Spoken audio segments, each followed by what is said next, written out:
And we are back.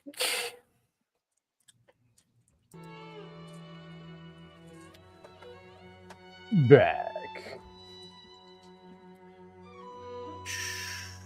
I double dip into my notebook? Nope. What? Where'd it go? Oh, let's close that one. Close that one. There we go. Now I'm in the right notebook.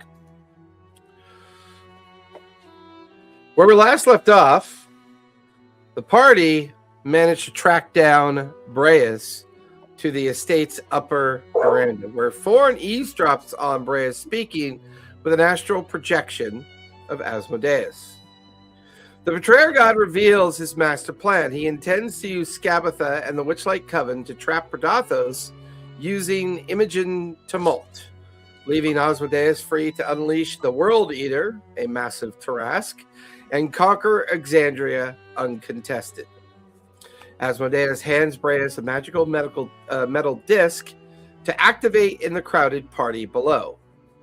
Thorn attempts to snatch the disc, but Breas catches him, triggering a brutal combat encounter. Breas proves overwhelmingly powerful, downing Thorn, banishing Eritrea, and nearly killing Melody and Cora and Cora's cat, and devastating thunder and necrotic smites. Despite taking a massive hit from Eritrea's firestorm, Breas successfully teleports to the ground and activates the disc after tossing it into the lower floor. The disc unleashes a massive area of effect gate spell that transports all of the legendary heroes, Vox Machina, Mighty Nine, and Bell's Hells, transporting them directly to Asmodeus' throne room and the Nine Hells, specifically leaving behind the Vestiges. Despite the party desperate, the party summoned Stonejaw, Riptide, and Silas, with Thorn accusing them of being the Witchlight Coven. However, the trio drops their pirate disguises to reveal that they're actually the surviving Archfey of the Sealy Court: Tatiana, the Summer Queen, Vernestra, and High Lady Ordoff. They explain that Scabatha is holding the missing Unseelie Queen and possesses a Feywild crystal that could actually contain or possibly destroy Predathos. Tatiana examines Eritrea's avatar potential, and Thorn casts Identify, discovering that only 3 god threads remain available for Eritrea to act as an avatar: Asmodeus, the Raven Queen, and the Traveler, known as Artagnan.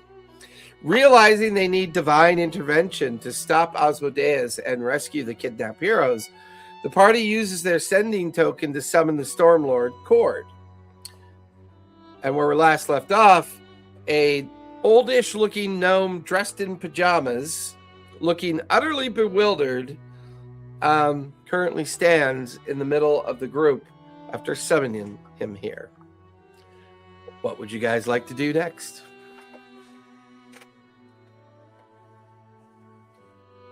Thanks for making it, Stormlord. For fuck's sake. You know, the more you do this, the more likely that fucking Predathos is going to find me. I'm one of the few that still retains memory of my former self. The others walk around without any memory. On that note, why don't you try that, Mr. Cord? Try what? Present your godless self. I don't think so. I wouldn't tell you to commit suicide. I don't think Predathos is going to be able to find you. I'm certain Predathos is not going to find you. Why would he not be able to find me? What are you not telling me? I'm going to pull out of one of our bags any item from Imogen. Okay. We'll say her gloves. Yeah, like that, like easily recognizable. Like, the avatar Predathos is no longer on this plane. He looks at you. He squints his eyes. Looks at the gloves. He snatches the gloves out of your hand. You watch as he casts a simple Identify spell. He drops them to the ground. Oh shit! This is bad. This is really bad. What happened? You must explain everything to me. What has happened? Asmodeus,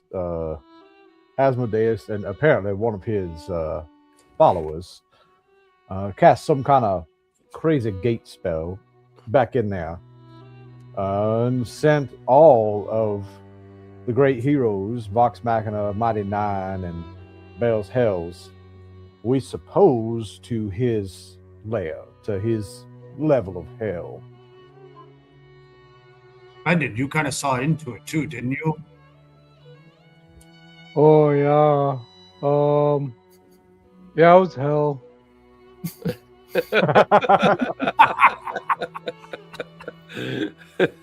Descriptive. Thanks, Bendon. Yeah. Oh, you're welcome. You're welcome. Stormlord, kind of a small storm cloud is beginning to gather above his head. Little shocks of lightning kind of cracking through it. I don't know what this means. You see, I can only return to my godlike form through an avatar. You simply can't just come back into existence. The gate is shut. The gate is sealed.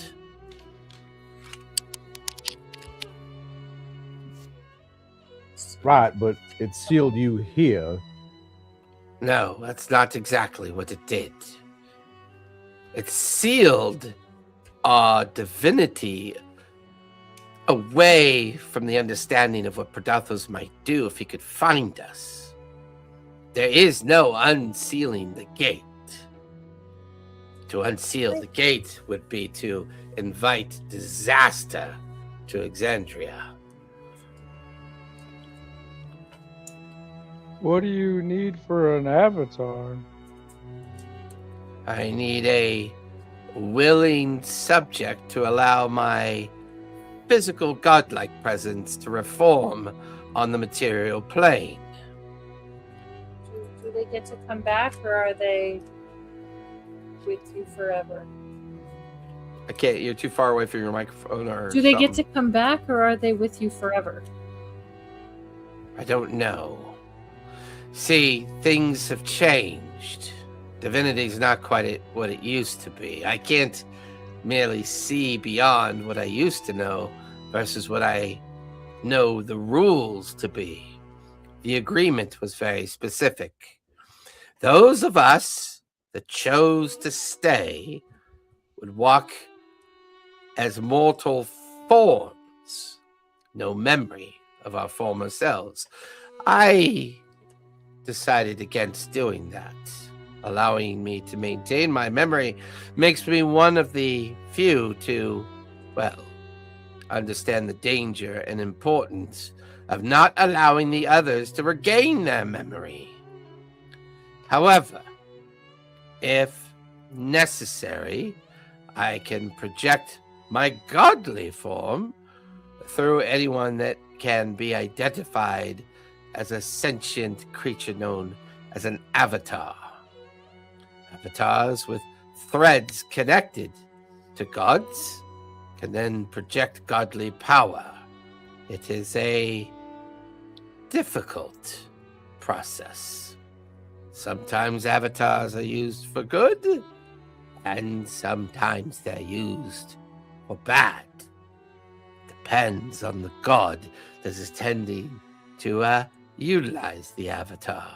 Tiamat was quite good at that ability, taking sacrifices to avatar her form to bring herself into the material plane, but that particular betrayer god has fled and is no longer a threat or connected. If the Celestial Gate were to be reopened, it would not be limited to the return of just the gods that were once here. It would be a great beacon to all that an undefended Exandria is willing to take on all godly individuals.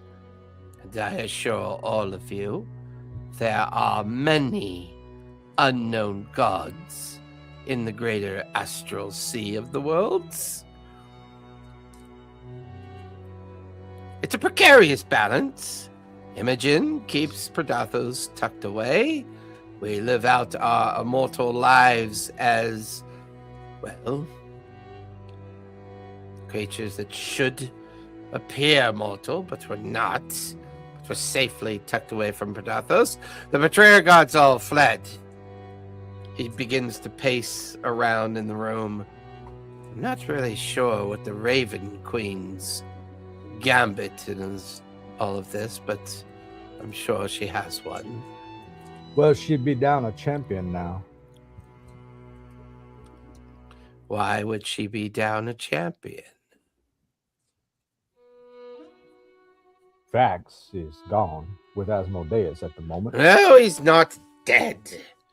She would be No. aware of his of if are they prisoners or are they dead? Don't know. I just saw them there. They just got teleported there. I don't know what happened since then. You watch as the Stormlord pulls a wand out of the belt of like tucked into the front of his pants. He then reaches up and a red streak begins to form in the middle of the air. And he pulls the wand down and down. You watch as he crams his fingers into the torn fabric and begins to peel open the fabric of the material plane. And then he sticks his head inside of it. Do you need help with that? No, I've done this before. But thank you, Fendon. Thank you. I do appreciate the assistance. I do enjoy the fact that the Fae are far more, well, grateful for what the gods used to once mean. And his head and shoulders are tucked into the gateway or into the tear in fabric. There's a distinct smell of brimstone, a kind of strange, kind of yellow burning dust. You can hear the screams of millions of souls being consumed by fire, brimstone, and the devils and demons that physically eat them when their souls come into existence. A few minutes goes by. He then brings his head back out. His hair is like up on end, seared. His face, soot and smoke, kind of like in smoke and ash. And he shakes it all off. He allows the tear. Very interesting. Avernus looks, well, different. No demons, no devils fighting each other. The route looks incredibly easy to surpass. Now that Tiamat no longer guards the level to Despada, I wonder, with all the betrayer gods done, he kind of looks over at the six of you.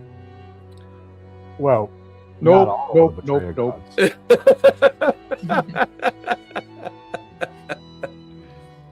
It'd be a long journey, but I think you could get there. It's the only way we could know. Asmodeus' magic is too powerful. We can't peer into his realm.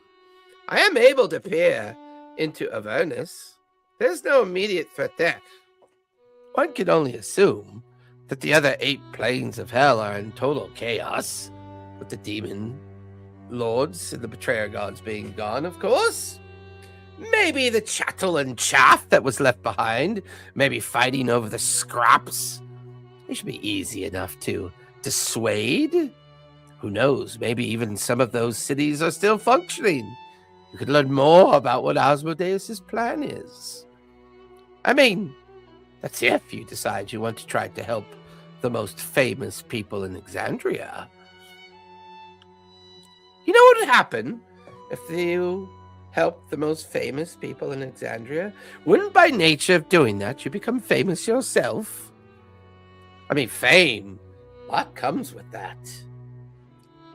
Money, parties, good food, good booze, an unending supply of hair dye, I can assure you. We're already a little bit famous, you know. Not really. You think you are, but that's just the nature of you. Look, Look, Amongst completing a all the task Black doesn't Queen. make you famous. Completing a task with a great bit of flourish while doing it will definitely make you famous. blowing up a Most of chunk these things that you and your facade. friends have done, no one knows that you've done them. Well, most of them were not good. Well, that's fair. You people are a bit chaotic. And maybe slightly neurotic. Speak for yourself. I am. Been speaking the whole time. Look, supposing we were going to go down there, how are we supposed to begin that journey? Well, I'd come with you, of course. And then he looks up at Eritrea with his permission. Aren't you already in an avatar form? What is the body you're currently in? Oh, I could shed it. I have no problem with giving them their license back, and they can live out the rest of their mortal life. So why can't you go with us in his body? Yeah, we'd like to keep Eritrea. Oh, well, we would merely share space. He comes over and he starts kind of like squeezing Eritrea's arm and kind of like tugging at his skin and kind of testing him almost like a bodysuit as he's just kind of like examining him. Stop kicking the tires. I didn't. You I didn't Start see giggling. Is that your- really ticklish? Eritrea starts giggling. Oh, good. He's got a sense of humor. I'll walk over and try to cast Identify on Cord. Absolutely nothing happens. Well, that's weird. Well, it's not going to work, is it? Works on him. Of course it works on him. No one possesses his body yet. His avatar form is still unscathed by possession. So, Eritrea, this seems less and less like a good idea. Well, if you want me to come with you, it's the only way I can safely traverse the Nine Hells with you and aid you as much as I can in the process. Now, we would share the same space, be of two minds, be of two personalities. Sometimes a little bit of neuroses is involved, but it may not be bad. Azamar, by their very nature of being celestial creatures, tend to be good, well, the other gods, we call them skin suits. Would I be able to kick you out whenever I want? Oh, well, I prefer you didn't do it in the Nine Hells. I mean, at least wait till we get back to the material plane. But I could say like, all right, enough, and then you would get out. Sure, that sounds great. That's exactly what would happen. Does Can we anyone know insight check? the truth? I mean, your passive insight, you guys can tell he's behaving like a typical god. I mean, speaking in hyperbole and metaphor and simile. I mean, you're not even sure if this whole story makes sense. I mean, this sounds kind of cool. I could get really powerful, but I don't know if he's telling the truth. No offense, Storm. No offense. Oh, no offense taken. I mean, we can always sample it a bit and see how you like it. Does it have to be him? Well, his body would definitely survive the transformation better than most of the mortal coils. He's celestial by nature. I've found certain species to be more accommodating than others. Unfortunately, Fey creatures do not make very good avatar forms. Their emotional latency and their rather hyperactive minds make it very difficult. Darn. Yes, You know, Don. It's a Does- good way of describing it, Fendon. Very good. Don. Professor, do you have any knowledge of have you read anything about this stuff? Do you know anything? I don't know who would speak for Professor about Oh, I insist that Thorn does it because he does it so well. Well, I don't really know anything right offhand, but perhaps I could check my book. Yeah, give me a history check for him With guidance. with guidance. History. I gotta wait for his character sheet to load. There it is. Okay. History. Okay, +7. That's an 18. And guidance is a D4 this time, right? +3. That's a 28. Yeah, his readings and understanding, Professor Jabatros knows that avatar forms are surrounded by mythos, superstition, and a long line of history and historical events that have been either catastrophic or near catastrophic events tied to the idea of gods presenting themselves within avatar form as a way to influence or possibly manipulate creatures and people and places on the material plane. It used to be the most extreme way that they could try to come to the mortal plane. However, history is also rife with betrayer gods attempting to do it. In fact, the outcome of Calamity was the betrayed arcane wizard who brought about Calamity through his agreement with the betrayer gods, and then was avatared and sent to the deep pits of hell for his kindness to the betrayer gods. So avatar form and becoming or being utilized as an avatar can really have extremes in both directions. Most gods prefer to bring champions into their fold and use champions as a means to influence their patronage and their followers. It's considered an extreme kind of gamble or last-ditch effort to take on avatar form. History and lore would also tell Professor that the majority of the time, the gods are either defeated by the destruction of the avatar form or simply retreat from the avatar form because they no longer see an opportunity to come to the mortal plane. But the situation here is quite unique. The Stormlord is already in an avatar. He's on the mortal plane with his physical memory of the arrangement between Predathos and the other gods. He does acknowledge Asmodeus and the Raven Queen stayed behind in hopes of coming up with a way, or in hopes of just simply avoiding Predathos because of the containment that Imogen had created with Predathos. Avatar to avatar, this is undocumented. Not even mythos or superstition has ever heard of one avatar kind of leaving that form and then immediately jumping into another avatar form while on the mortal plane. It's usually, but in mythos, the divine gates weren't sealed shut. And yeah, during the time of mythos and superstition and the understanding of divinity, the celestial gates were unsealed and still had divine providence over the followers. The short of it is high risk, high reward, though the risk could be the death of Eritrea or the destruction of the world. Something like that. The reward could be success. Is it possible to check if any of the rest of us are possible avatars? I think we know none of us are avatars. I'm the best bet. It's just a matter of what Never. other options do we have. My mother didn't have me tested.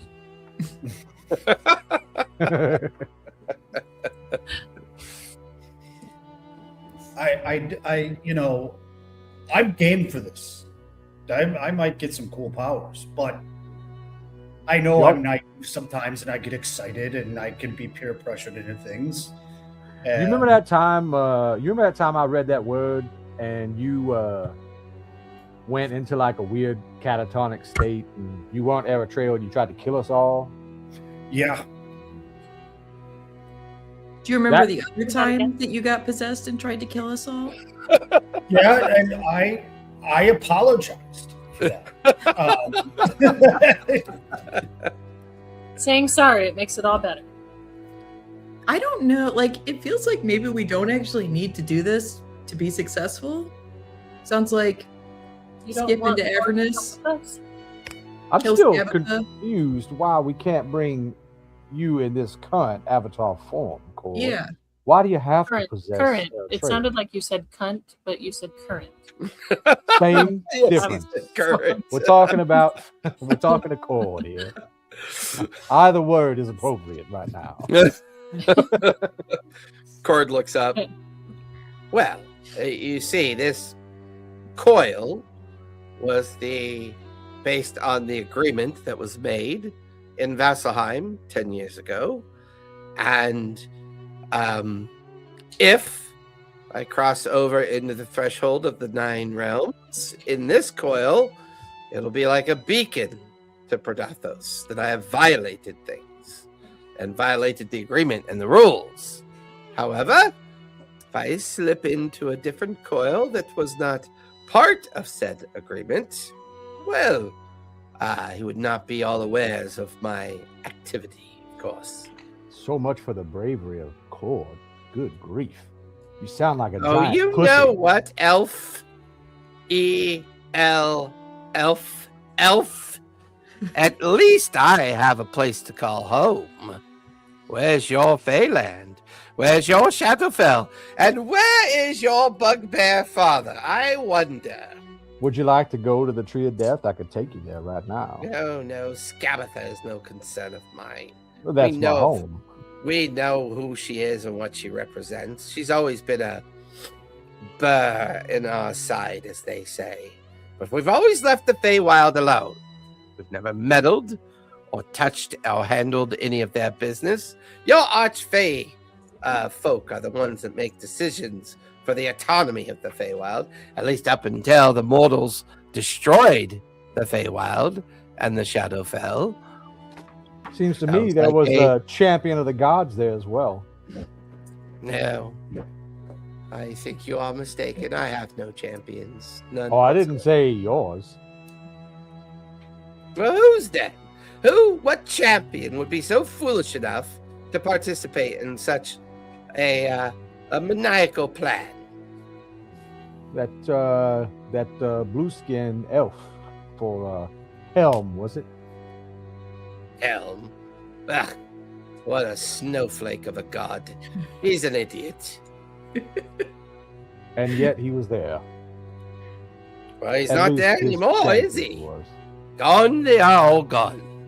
Except for the Raven Queen. Except for the one that guides you into death, and the other one that punishes you because you're an evil asshole. I think he punishes good people too. I don't think he gives you shit. Good people don't go down there on purpose, or excuse me, good people don't go down there at the end of their lives. They go to other places. It's the people that choose to go down into the 9 hells that are, how shall we say, fodder for the food of those that feed on the flesh. Yes, I like that. And yet, if Asmodeus is successful, he'll just come here and feast on all lives, good and or bad. His success is measured by something he's experimenting towards. He doesn't know whether or not the Witchlight Crystal is going to aid him in what he seeks to do. As far as we know, he's got all of them prisoner in hopes that it somehow causes a reaction with us. We show our hand. We meddle into a kingdom that we have no knowledge of. We appear, and perhaps the plan that he wants you to think is nothing more than worm on a hook, attracting those that he truly wants down there. Perhaps he knew you'd reach out to someone like me and hopes. He kind of pauses for a minute, kind of looks around. Are you sure we're alone? No one else is here. Just No. the Fey Court. What? The Fey Court. Yeah, we brought him here. The Sealy is still alive. Yes. Well, you say that as if everyone should know that. You are an all-powerful deity. I assumed that meant you were intelligent as well. He kind of looks at all of you Is there someone a little bit more brighter that I can speak with? This guy is driving me nuts. Out of character, weren't the three fairies right there? Yeah, they're in the back. that's what I'm saying. They're here. Yeah, they're like, in the background. Ford is literally saying they're right here. Yeah, like as soon as like Ford says that, you guys look back. Their illusionary cells are back in place. So the wizard, the Goliath, and the elf are kind of, the sea elf. And they're close enough to hear? Huh? No, they're lingering over by the bar, talking to each other and drinking, giving you guys your privacy. Now, Cord is particularly loud. He speaks with an Irish whisper, so they're definitely catching glimpses and bits and bobs of the story, but they may not be like taking the whole story in at the same time. Look, I don't know how much time we have. It seems like things might be time sensitive. We can talk about this daily later, but like, where do we think we're striking? Are we trying to get to Skabatha? Are we trying to get to Asmodeus? How do we stop whatever is in motion as quickly as possible? Well, I think approaching Skabatha is probably a bit more of the dangerous choices, because you would seek to destroy the crystal. Skabatha is more dangerous than the 9 levels of hell. The ruler of the 9 levels of hell. Well, to be clear, the reason why she's a bit more dangerous is that the only way to stop Asmodeus from doing what you said he is attempting to do is to destroy the Witchlight Crystal, which is to destroy the hereditary title of the Prismere, and therefore guaranteeing that the Feywild will never, ever be restored. Why do we have to destroy the crystal? Yeah, Why what can't if we could just steal it steal away? And what will you do with it once you steal it away? Use it to... Well, I've got 3 fairy friends that would like to bring the Fae back with it. Do they know how to do that with the crystal? Have you asked them specifically if they have written and understanding instructions on how to reassemble millions of dimensional pockets back into the Feywild? By the way, which would require the restoration of the Shadowfell for the implicit balance of good versus evil, bringing to parity their existence. Is this written in a book somewhere for them? Do they understand how to do this? Do you understand how to jump from avatar form to avatar form in the material plane without the presence of the celestial, with the celestial gate closed all at the same time? Well, that's a different matter altogether. That's not what I asked. But the answer's the same. No, it's not. Hey, That's the answer. you guys know how to do that? And he's like, No. The 3 of them all realize that Fenn is like talking to them. They all 3 turn to look. At that moment, they kind of stare at the gnome, then stare at all of you. Tatiana drops her visage so that she could come over and approach the conversation. It's not a matter of whether or not it can or can't be done. It's just that it's never been done before. The Feywild and the Shadowfell came into existence as a collective a means of very powerful magic that the Archfey creatures and the I guess you'd call them demigod creatures in the Shadowfell. It's through mutual assurance that they came together. I'm not entirely sure how it happened, but I would imagine if we were to get our hands on the Witchlight Crystal, reestablish the hereditary title of the Prismere, and free my unseelie companion, and reestablish at least the Prismere, perhaps that's a lesson that can teach us how to do the rest of the good work. Like you said, Ford, unknown territory. Exactly. The Stormlord's little cloud has gotten bigger. The lightning is getting a little bit more pronounced. He kind of like takes deep breaths, so then you watch as the storm kind of shrinks a bit, as you can tell that his temper is now kind of shifting back and forth. you want some tea? Yes, actually, that would be excellent, Fendon. Fenton takes a tea kit out of his portable and starts making tea. Oh, that smells delicious. You watch as all the Archfey courts come over. They're all like you're watching 4 of the most powerful people on Exandria right now, and they're all milling around Fendon, smelling and wafting the smell of tea into their noses. They begin to recognize the culinary expertise of the tea, and they begin to start telling stories about the vintner and the winery and the farm that Fendon and his brothers used to work on, and they're having this very nostalgic conversation about the past, almost as if they've completely forgotten that the rest of you are standing there. How did he do that? I say the other 4 of us. Fendon? I think it's How did magic. he do that? I think it's magic. It's tea magic. So look, I don't care whether or not we kill Scabatha. Obviously, it would be nice. But if we just get in there and steal that fucking stone and get it back here, as well as the Unseelie,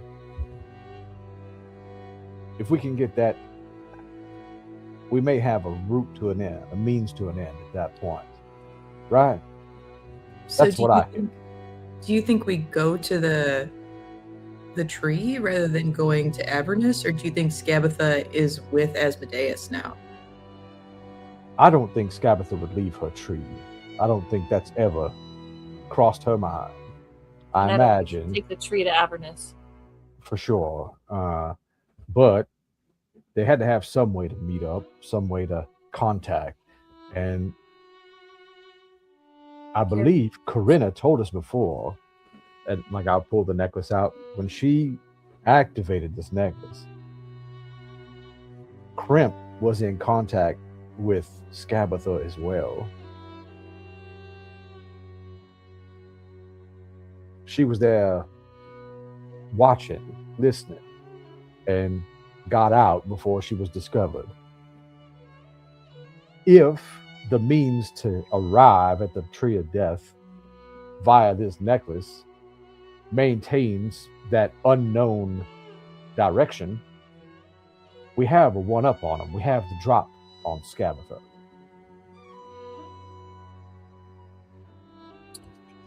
So I guess the question is, do we rescue the Silent Sook, or do we rescue the Imogen and Predathos? And then the rest of the heroes? Or do you think they can rescue themselves? I wonder, because if I understand it now, Avernus' plan is to get that stone from Scabatha to contain Imogen and Predathos. If we take possession of that stone, he no longer has access to the means to contain Predathos and Imogen, which They can be self-rescued princesses? well, it means it would be in his best interest to get them out of Avernus. Right. Because then he doesn't have the means to contain her, or them. Well, they're also there to kill him. Yeah. In the presence of a god, how could Predathos be contained? I think we should go after Scabatha. Can we or should we try to scry on Scabatha to confirm where she is before we... Scry on her, can she feel it? She might be able to She detect is a it. very powerful Right. woman. Hag. It's just, like, if I were Asmodeus, I don't think I would have brought Predathos down until I had the thing that I needed to contain him, which makes me wonder if he and Scabatha are together. It kind of felt rushed, though, because they were all together. And, like, he had to up his plans. Maybe we should try and scry, except it's going to be Eritrea scrying, and I think he's the only one of us that has scry, right? Do I have scry?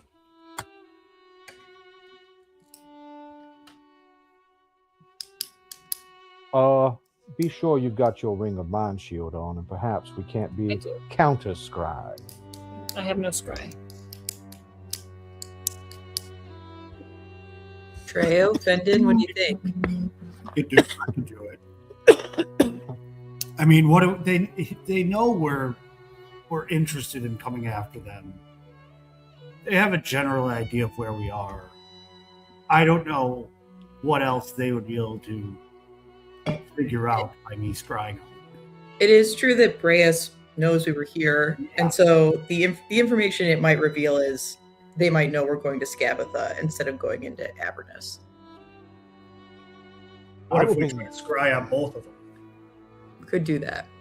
I don't think Breas knew we were going after Skabatha, did he? Can you scry on someone on another plane, actually? Yeah, Oh, I believe so. I mean, the only real limitation to scry is that your target gets a wisdom save, and the DC of that wisdom save is adjusted based on what your token, your familiarity, your knowledge of that person that you're scrying. According to the description in D&D Beyond, it says choose a character that is on the same plane of existence as you. Is that 5.0 or 5.5? I think I'm using 5.5. Okay. Then yeah, it has to be on the same plane of existence. Which means a journey, which means you'd have to figure out where Skabatha's Tree of Death is, what plane it's on. I mean, you have the necklace. Foreign does have Karina Prime's necklace. At least you have a token of familiarity. But the real problem is the condition of the Feywild is her greatest advantage. She could be on any fractured Fey pocket anywhere in between the planes of existence. She may know precisely how to look into the material plane. The real trick is, how do you get her to expose herself in such a way that you can figure out where she is within the many pockets of the shattered Feywild?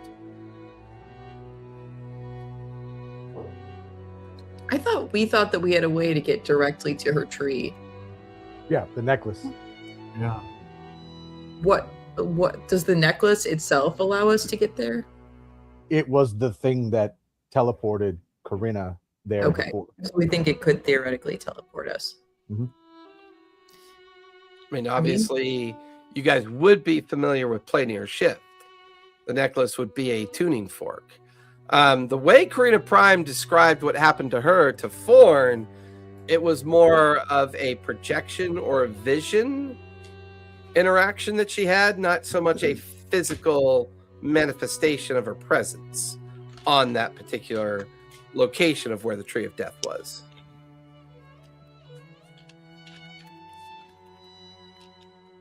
Yeah, why don't I'm sort of inclined, I think, like Cora said, to go to the tree and see if we can catch her there. I guess worst case scenario, she's not there, and then we have to plane shift. Yeah, there are we going to be a Grace big knows. fool? How powerful is she? Are we screwed? She's real powerful. Yeah. We we're kind of talking know about- because she already almost killed us all once. But we're talking Well, that about was her go sister. to That was one of her hunters. Yeah. Oh, that wasn't even her. Yeah, that's what I'm worried about. Like, can we, if we try to Well- planar shift it back out and it doesn't work and we're just TPK'd? Well, alternative. I is, do like, have the Sure. word of recall, so there's that. The alternative And you is, have that is set we like try and sneak where- into Avernus, and mess things up without being detected. Some of us are not very sneaky, but We could go back to Jrusar and try to fuck up Kalim. I would say at this point, Fendon kind of rejoins the group as all of the three Fae and the Stormlord are like sitting in comfy chairs, chatting and drinking tea at this point. How'd you do that, Fendon? That was Would you like some tea? yes. Oh, never sure. underestimate the power of tea. Just look at my Exandria Instagram account. Lots of tea. So we think going after Skabatha is more dangerous than going after Asmodeus. I don't think it's. I don't think so. Either one is very dangerous. Right. Scamatha, there might be less risk in comparison because we're not descending into hell. Mm-hmm. Yeah, what's the goal of going to hell? Is it just to Rescuing the groups that were just to stolen. rescue Now, them? the thing about going down to hell is they might be waiting for us because they know that we know that they took them, Yeah, Hmm. and they might be waiting for us. that's a good point.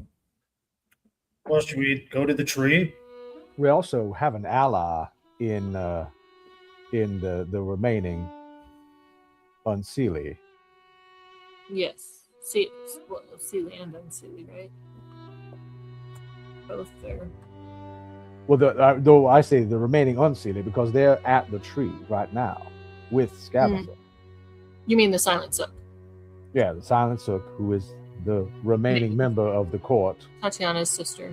Yes. an immensely powerful Fey creature. Hopefully We do. we'll be able. I mean, we may have to unshackle them in Oh, order that's for not them too to hard. help us. It's true. Sure. Yeah. Not too hard. Mm-hmm. We unshackled Giancarlo and what's her face from a giant True. heart of fire, and in the Did. process And- killed the head of the and firekeepers. So I mean, Monsa or unshackling people right is queen, kind of a that's a thing we have to- actually do well. Oh, then that sounds like this is right in our wheelhouse, and we should go after Scabatha. Melody, give me a history check. Okay.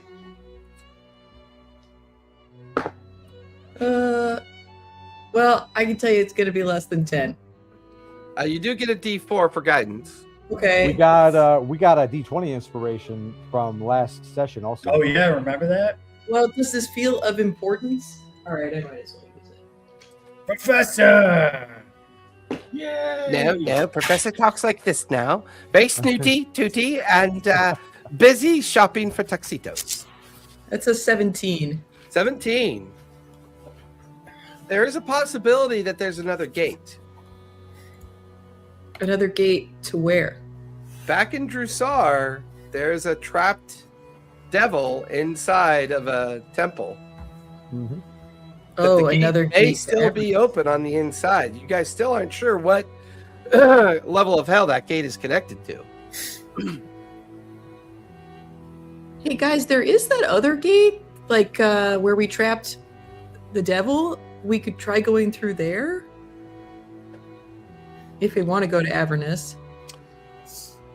We may have By the way, to find Cora, out since there was a conversation about the hags, give me a history check if you would, please.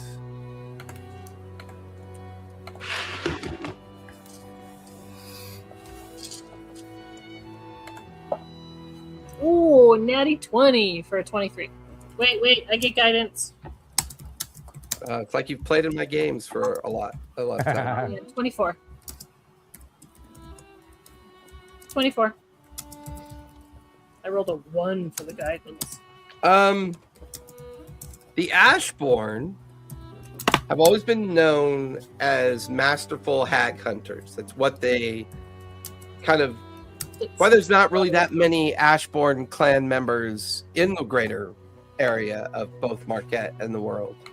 Their niche, their specialty is something of a dangerous profession. But there's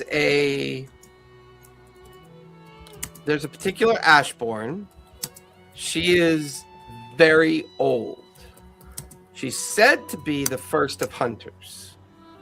And you know her to be Nala Thread Twister of the Ashborn clan. She's a bit of an oracle. Often when a group of Ashborn would get together, once they had something connected to a hag and they would start their hunt, it's said that the oracle is known to help those that who seek to hunt hags. No one really knows the details of how it works because you're not allowed to ever speak of what the oracle tells the particular hunter group. 9 times out of 10, the hunter groups never really return to the clan, as either they hunt until their mortal deaths just from aging. They simply never find the hag that they're looking for. They fail, or they succeed and choose not to return to the Ashbourne clan's hereditary home. So sometimes they simply just don't come back. So Cora, your home is located at the Shadowstone Mountain, and the Oracle resides at the very top of that mountain.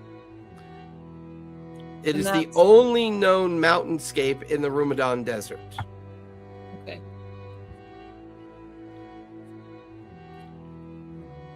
I will share that with the group. Okay. So between Melody's memory of another possible gate, Cora's hint at maybe seeking out her clan to aid in tracking Skabatha down. Those are the two main conversations. With the necklace, we could probably utilize that as the token that belonged to Skabatha, or of her tree. I mean, also me. And you, yeah. How? Because technically that is my place of origin. I'm kind of trying to assess the different levels of danger. Obviously, hell, very dangerous. All danger. Danger, Eritrea Robinson. And I mean, Jrusar, we don't really have any friends there anymore. Are we confident we can get to this gate quickly if we went there? We I do mean, have friends there. I We think haven't heard from Fabian for there. a while, but that Yeah, doesn't we have mean not they're heard there. from Fabian. I think Elith is still there, and the temple we trapped the demon in was her temple. Correct. And Elith is the only one that you know is still hiding. The two that ran your speakeasy and Fabian, as far as you know, are actually being held in prison.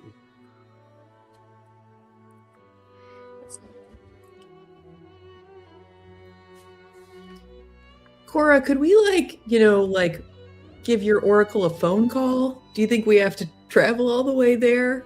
Or can we just kind of ring her up? There, because I think she has to hold the object in her hand. I don't think she can do that by phone call. On the bright side, we have a ship that could make that journey fairly quickly. How quickly? Something could be happening right now. Yeah. Yeah, how much time do we have to be We going don't know. forth? And it's All the time that this takes is time that they could be killing Predathos. What if I could lure Skabatha out? Yeah, that'd be great. Although we need Silent Sook. Right. We lose the element of surprise if we lure her out. Do you? Depends on how you lure expecting her. us probably. She would want claim of my body. If I was to die, I don't want to kill you. That's against my oath. No. I was sent to protect you, to keep you from dying. So it's against my. I'm trying to think of the word, and it's Well, this would only be temporary. I Almost- would plan to come back, right? I don't plan to stay dead. yeah. I don't want you to come back as a hag, though. I feel like the don't professor's plan to already come back standing as there a with his hag maul out. either. Exactly. He's like polishing it. But if I were to pass this mortal coil, albeit temporarily, that should draw Skabatha into our presence. Can we res you though? I mean, I would put my faith into Eritrea to be able to bring me back. Yeah, I could resurrect you. let's just make sure we have the diamonds first. You guys hear the I Stormlord's would voice kind of pocket drift full of over. You kind of hear the Stormlord's voice drift over as he's clearly been listening in. You know, Eritrea with a sentient god combined with his celestial abilities would most certainly have some advantages in this plan. I like this plan. The Stormlord gets up. So, you kill Fawn. Skabatha comes to lay claim of you to take you back to the tree. The real question is, does that allow us to know exactly where she is? Does she take your soul or your physical form? I would imagine she'd want to take your physical form and hang it from the tree. Is that not what they do? It is. Disgusting.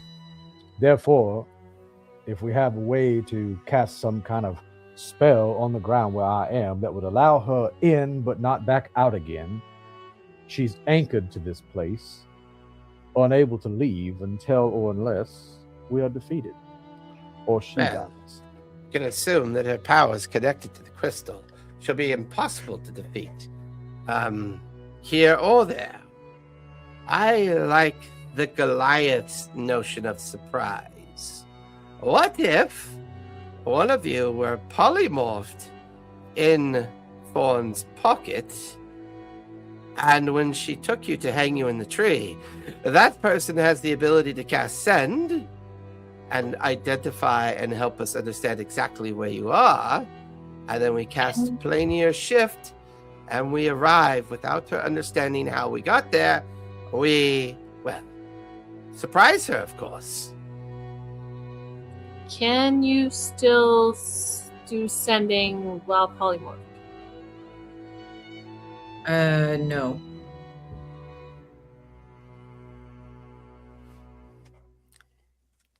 Yeah, you're able to communicate like normal. They just don't allow you to cast spells. Yeah, unless And you're a sending is a druid. spell.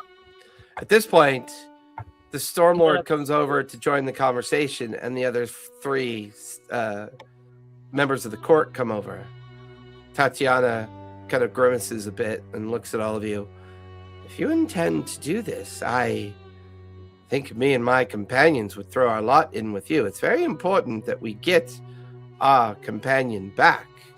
We could never reform Prismere or the Four Courts without the Sook. We need her back.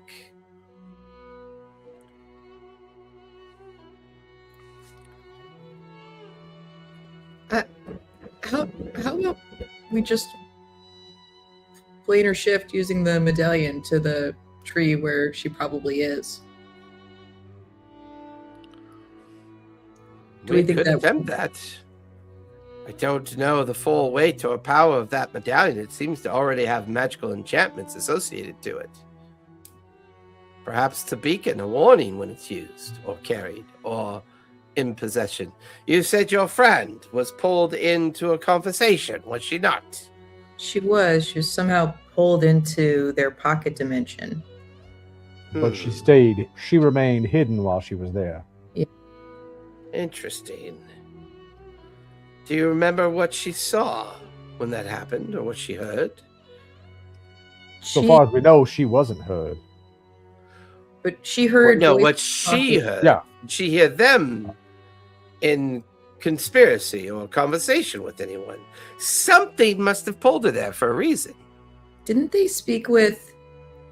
Was it She Grimp, or was it? They were talking to each other, and then Crimp popped in and was like, "Hey," and they said, "Hey, don't do that. You're giving away our position." Mhm. But in order to activate it, she had to read the names of the three hags on the necklace. That was how the necklace activated. Interesting. I wonder who was the original owner of this necklace. Do you know? No. This could be a recall key. This could be somebody who originally put a spell or enchantment on this with the purposeful intent of being recalled back to the Skabatha's Tree of Death for a reason. This feels like a thread that we don't know what's on the other end of it.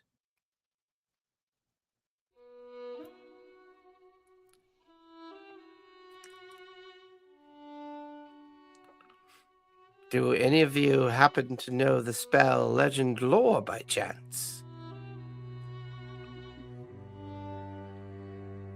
Nope. Caleb did. Yeah. Oh. Oh, that- it's in his book, but we couldn't get in his book. His book fought Oh, that's us. right. Well, fought Yes, Professor. yes, last time. his book is actually a hereditary book passed down by multiple leaders of the Cerebus Assembly. I mean, look, technically, if the Cerebus Assembly's leader is no longer present on the material plane, oh, then it doesn't potentially work. dead because it's in the hells, right? You are such. Anyways, prefer to think about the No here and now legend what lore, we but I work can- with. Yeah. You don't know legend lore, but it's in your later spells, Eritrea. Yeah. That can be dangerous. What level is it? 9? It's a No, I mean, no. it's. I just don't have it prepared. Oh, you You can still do it if you don't have it I can prepared. still do it, but I just have to do. I just have a lower chance Yeah. of success. What level is it? It's a 5th level. Yeah. Okay. Should we try it? If we cast Legend Lore on the amulet, it will I at wanna least tell us who hide the source of it Behind a is. bookshelf or something. I just wanna hide. Put something between Eritrea and me. he's gonna All right, cast. yeah, I'll go for it.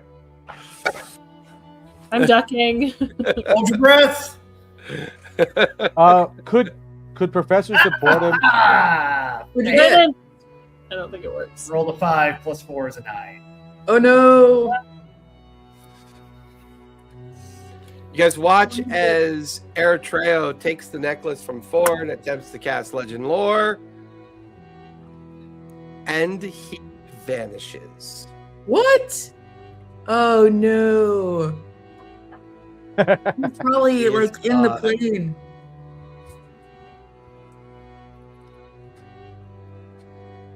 Can you try to scry on him? Or He's on. He would be on another. He's the one that could scry. Yeah. Yeah, there's that too. Can we cast Sending? Oh wait, he's the one that can do Sending. Oh crap! All I'm right. sensing a very monolithic approach to your party. One healer, one sender, one uh-huh. one I know I scryer. Maybe I should have rolled up a cleric. Well, Oh, please, you if be it's any like consolation, it would have failed even if I had it prepared. However, Fair. Yeah. Fair. Yeah. An unprepared failure is even far more interesting. I'm gonna go ahead. Go ahead. I was gonna go up and try to cast Identify on the locket, but intentionally fail the roll. Don't disappear too. If he's gone, I'm going after him. People are being like, does he vanish if he fails the roll? I'm not going to tell you unless he specifically tells me that's what he's going to do. I mean, So I'm going to I walk up and touch the locket like I'm casting Identify, and I'm going to intentionally fail the roll. Ford disappears. Bender goes and grabs the locket. We gotta all do it. It's a lock. Open it up and see if they were inside. It is a picture of 3 hags on the inside. Do I see them in the pictures at all? Nope. Wait, Oh. Fendon, did you go grab the locket? Yep. And do you have a spell you can cast? I have detect magic innately. Try that. All right, that's enough. That will get you, as my wife likes to say in the series for ghosts, that'll get you sucked off. All right. Nice. There we go. Have you guys watched Ghosts? no, but I want that on a shirt It's a now. series about a haunted hotel that is haunted with ghosts that only one of the owners can see, and she has this like incredible kind of like friendship with all of them. Well, when they complete their task or when they complete their ghostly journey, they describe themselves as being sucked off to heaven. Oh boy. I suspect they went with that combo of words because, regular TV censorship didn't get the joke. Mm-hmm. So I'll say Fendon, Eritrea, and Forn are now gone. I'll shoot off. Can I shoot off a message as a cantrip to Eritrea just to make sure they're not somewhere within 120 feet? They are definitely, you shoot off that message cantrip, no connection. All right, I'm gonna do the same thing that Fendon did then. Okay. You vanish, leaving Cora and Professor Jabatros behind. The professor is just doing the I really wish that they had waited 30 seconds. I can just cast Gate. I could have brought him back. I know. The problem is you guys don't know where Skabatha is the problem. Probably all No, but in, what I could have done is different places. it opens in the vicinity of him, immediately in front of him. So I could just That's true. throw Gate him is a back. very powerful spell for that. They're probably in 4 different places. I was gonna wait a minute and see if it was just banishment if they come back. I would say a minute's definitely gone by. They have not come back If yet. Thorn's not come back. No. I'm looking at the 3, 4, Sealy and They're Thorn. just staring at the locket on the ground. Hopefully we'll be back. Do you have a spell, Cora, that you can fail? Hunter's Mark? Do I want to? Alright. Hunter's Mark, I think.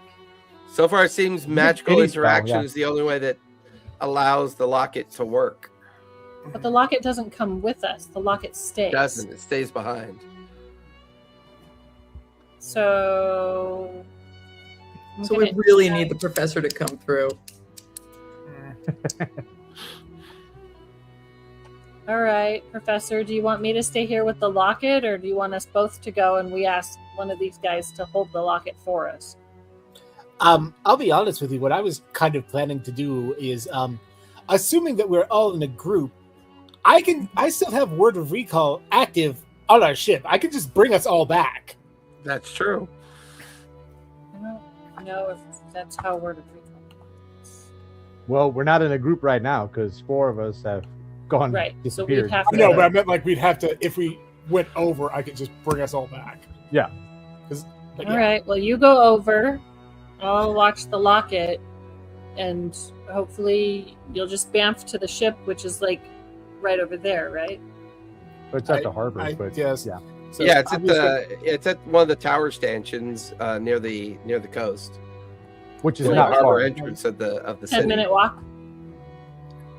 Can I do a thing with this? What do we know? Has the locket? I know from what I saw there, I know a little bit of it, but have we actually tried to identify it specifically? Yeah, identify didn't work. Identify sent, yeah. Yeah,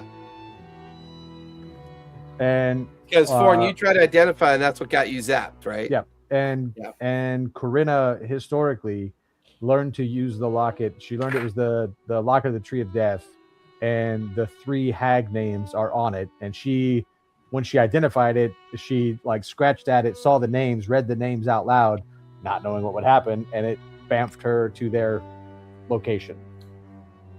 So I'm just gonna kind of in for a bronze, in for a platinum. I'll try to identify it. Oh god! So I'll roll for it, and if I fail, great, cool. Get transferred. I mean, technically, just by trying to identify, we'll zap you, and Cora will be the only one left behind. Okay. Charlie, can you get back, bud? Charlie! He's so good. We're going to Candy Mountain, Charlie. Well, you say it that way. Magical Leopleurodon. You Candy say- Mountain, Candy Mountain. So, Kara, you watched as Professor tried to cast Identify on the locket and vanished. The locket then fell to the ground and sits on the ground. All right, I'm gonna look at the group. gonna say, well, can you keep a hold of this locket for us? Looking at one of the trios. Give it to Titania. Okay, I'll give it to Titania. Okay. We're gonna try and get your sister. Well, good luck. And you Yep. fail a spell. Yep. As the magic enchants with the locket, and you disapparate into the locket. Into the locket. I thought so. Okay. You know, that was more of a Freudian slip than a potential truth. My bad.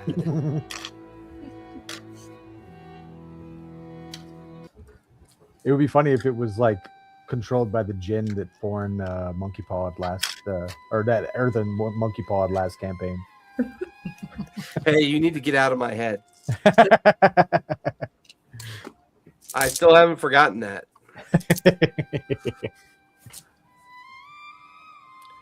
The space around all of you is dark beyond measure. You can see each other's silhouette of energy and displacement of the dark light around you. There's no sense of up and down. There's no sense of left and right. There is no sense of direction. There's simply unending colors of darkness swirling around you, below you, above you, behind you, and it creates a kind of strange vertigo. But you are all together. You feel yourselves clustered about. Oh, you're There, muted. trio. Yeah, Grab are we able to hands. hear each other? There's no place Can like I home. speak? There's no place like home. Yeah, you guys begin to like whisper and mutter. You could hear each other's words. You could hear there's a dampening of sound effect here. It's like you're expecting an echo, but no echo happens. Almost as if your words are elevating outward and away from you. Kind of weird, kind of like feeling of words are louder than you think. Does my blind sight make it look any different? Not at all. Okay. Nothing. We Hey, have trio, you all right? Where are we? I don't know. Professor, you know where we are? I think we're inside the necklace. we have been in a situation like this before. When Yeah. we were The in ship. astral, on the astral plane. And then that time we just had to think about where we wanted to go. Shall we think about Scabatha's tree? Yeah. Why don't we like get together first? You hold Then hands. like Yeah. one of us hold Melody's hand. and- one of us is intimately familiar with the tree. So like I guess we think ourselves together like in a clump first.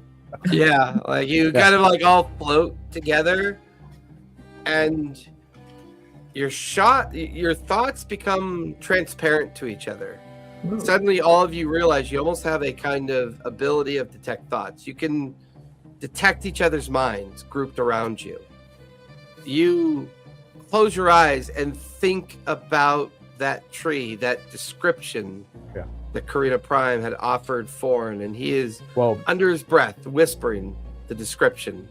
Fawn the would tree. know the tree from his youth, but Yeah. But do you So- share your youthful memories or just oh memories? yeah, no, I'm like I was getting ready to apologize to you, like, you know, I'm sorry for this, and then I think back to my young memories of the tree. So like all those negative experiences around the tree, everybody I assume is feeling it all at the same time. Ugh. The tree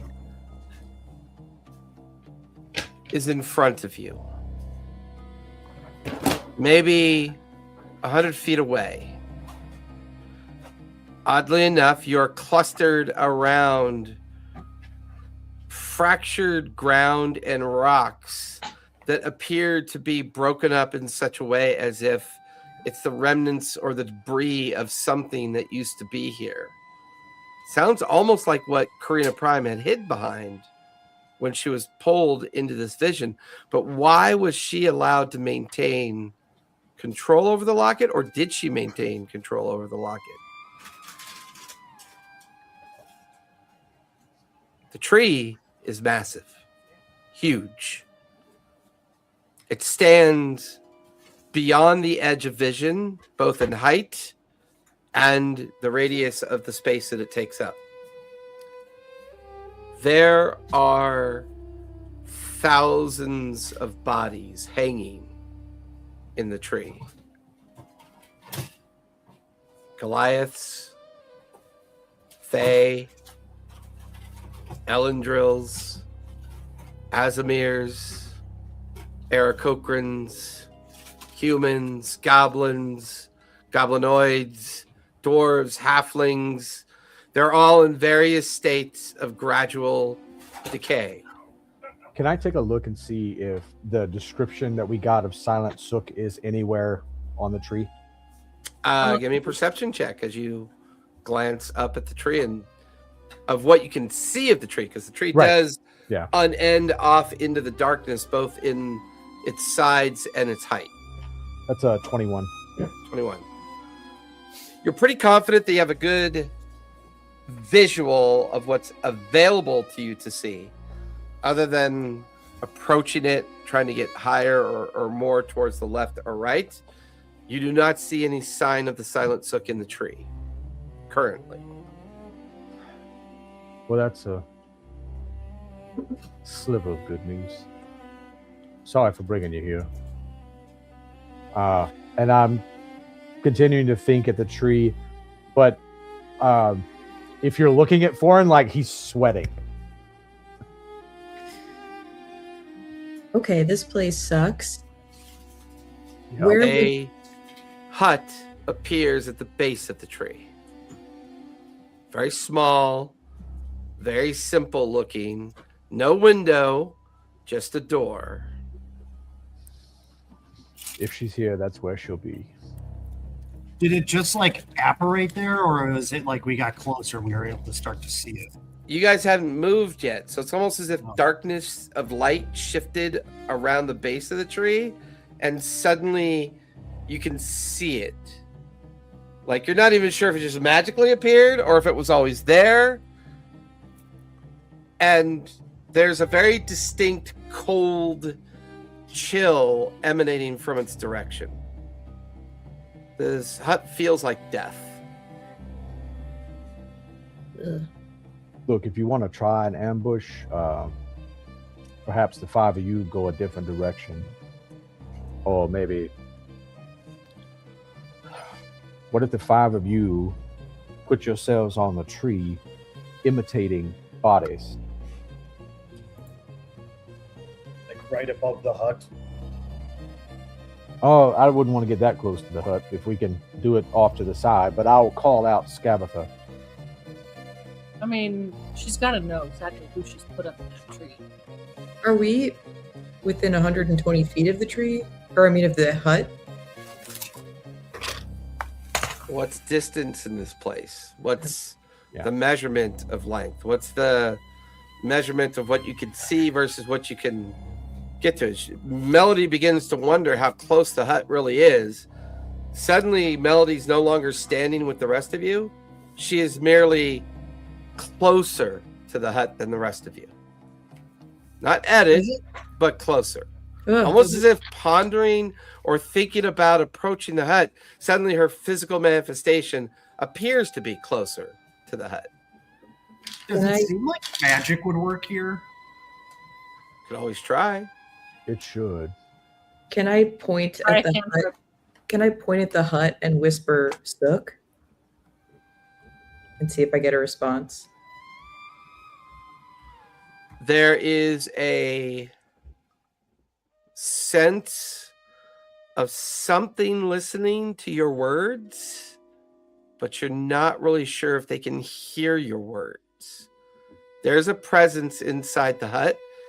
There's a moment of nausea, extreme pain, a sense of complete hopelessness inside the hut.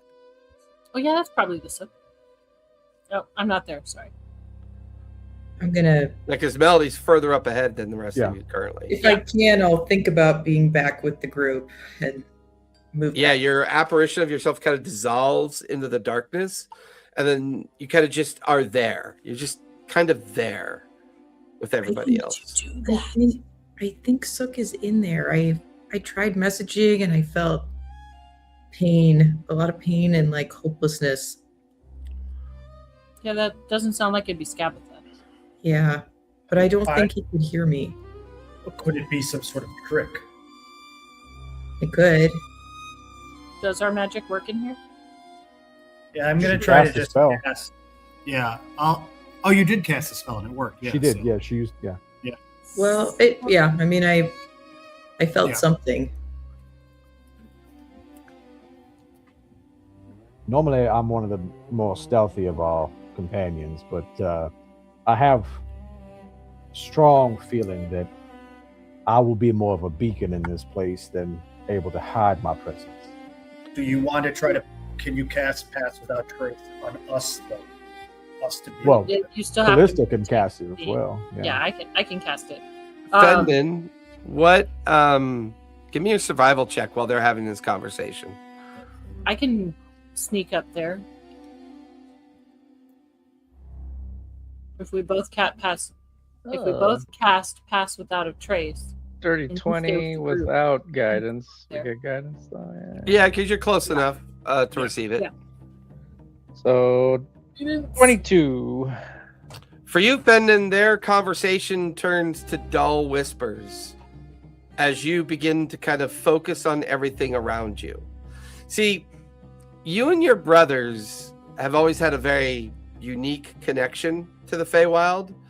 You harvested its gardens, you dug into its ground, you used the magic of a very magical place to produce some of the most famous, and depending on the party that you went to, infamous types of wines and other drinks. Their dull whispers in the back of your mind, the listening of your new friends talking about plans and approaches to this, the thing that you realize and recognize, this is not a Fey pocket. This is not a shattered remnant of the Feywild. This, whatever they think this is irrelevant because this is not Fey. None of this is Fey. This is something else. This is not anything you've ever experienced before. Because your tenets of working in the Feywild, farming it, nurturing it, bringing it into the fruition of existence and growing and harvesting from it, you are intimately understand what the Feywild is, what a Fey pocket is, what the kind of sense of what the Feywild means. But this place, this is not the Feywild. And those are your inner thoughts. You're free to determine what you want to do with those. With those inner thoughts, does Fenton relay that out to everyone as well? As You can if you'd like to. Yeah, Fenton does. Okay. As you guys are mid discussion about a plan on approaching the hut, you experience the wonderful life of being a furbog farmer amongst brothers and family on one of the most amazing farms ever to exist in the Feywild. But yet it's juxtaposed up against what you're experiencing now, and they're not the same in any shape or form. This is a lot more like the Astral Sea than it is the Feywild. You remember how we were in there and we were thinking about where to go? That was the Astral Sea. That wasn't the Feywild. Could we be in the weave? The thing that Witchlight. kind of knits the Feywild together? The Witchlight. The Witchlight.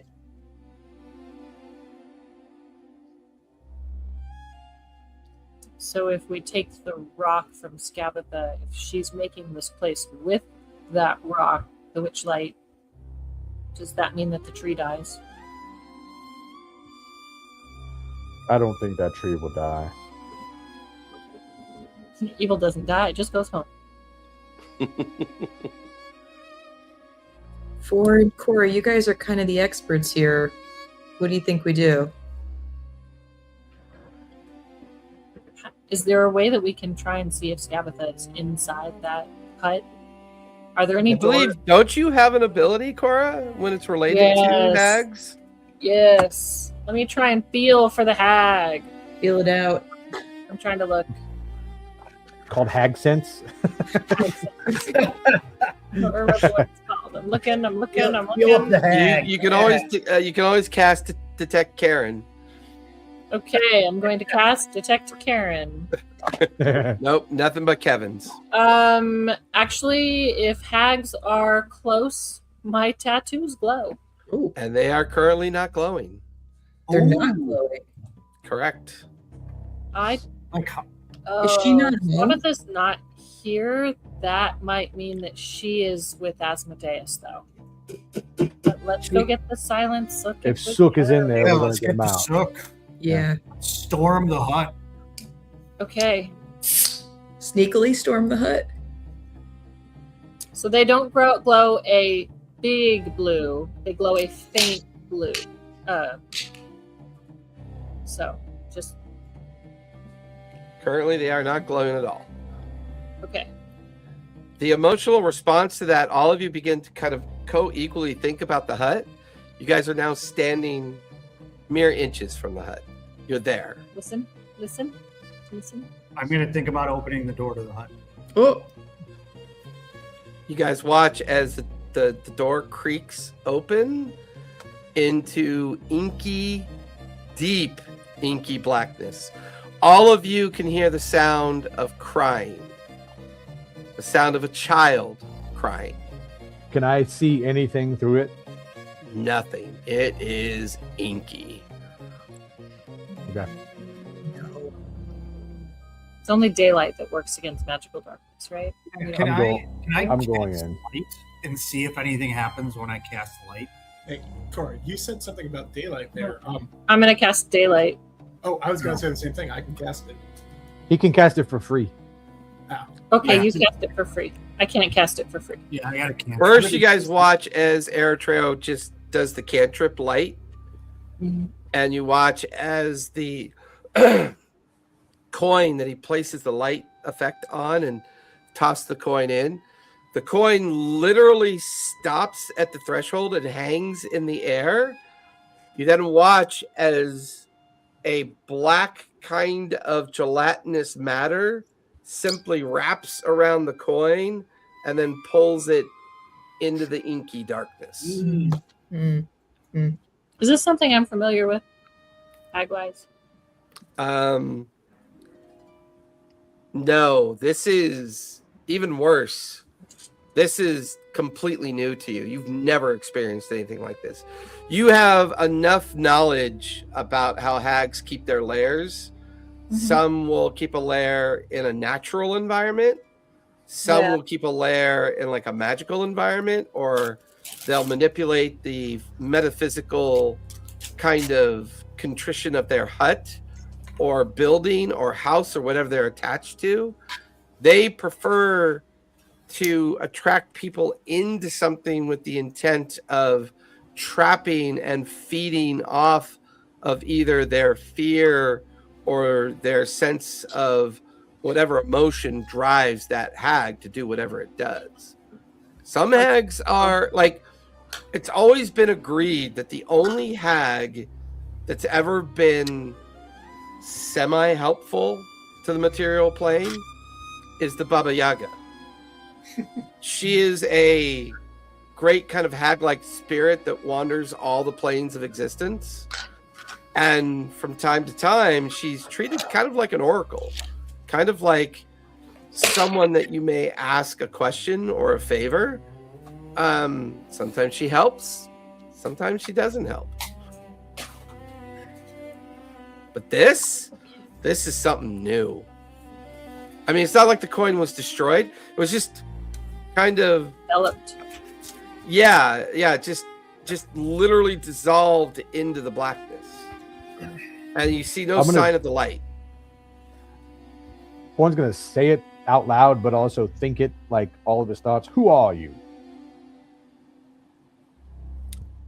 The childlike crying gets a little bit louder. There's a bit of a sense of whimpering, like a toddler kind of running, wiping their runny nose and rubbing at their eyes with a sense of kind of both genuine in their sadness, but a little bit manipulative at the same time. Can I try something real fast? Sure. I know, Airshare just tried to cast light on it, and it didn't do anything. Before we go full bore and like just cast sunlight into a space, I want to just kind of do something similar. Like cast, God, I just had it. Sorry. Daylight? Sacred flame on the same thing, just a coin, and just kind of try to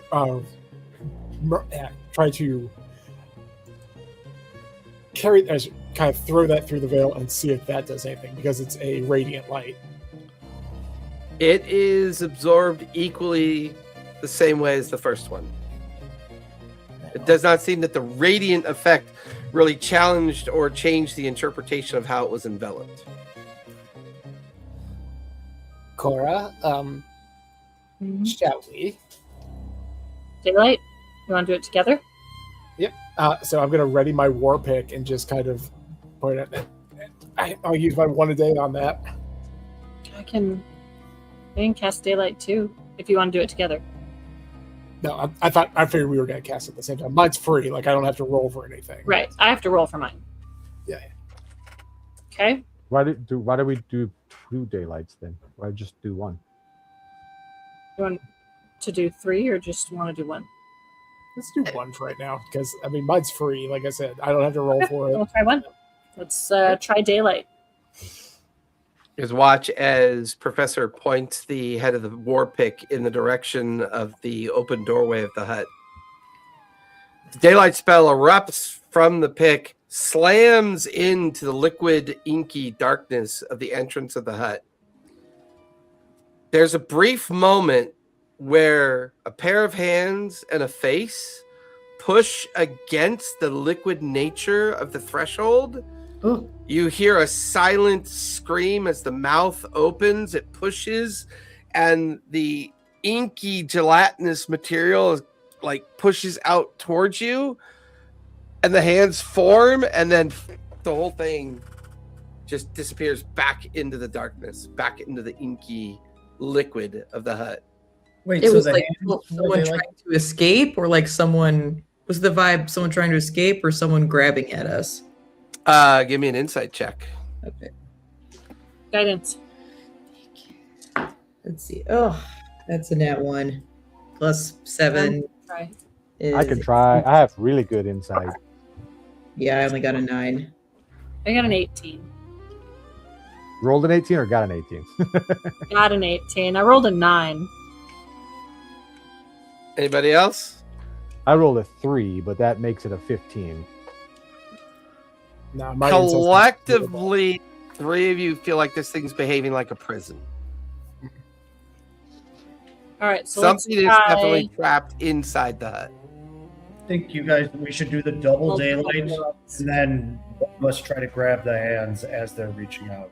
Fendon has that fun thing where he can just yank people. Yeah, I was about to do that. Yep. Okay, so we do the daylight. We'll and see then if the roots yanks. reach here though. We do the All right, daylight and Fendon yanks. 2 While they're daylights. doing that, can I take a look at the tree and see if I recognize anybody?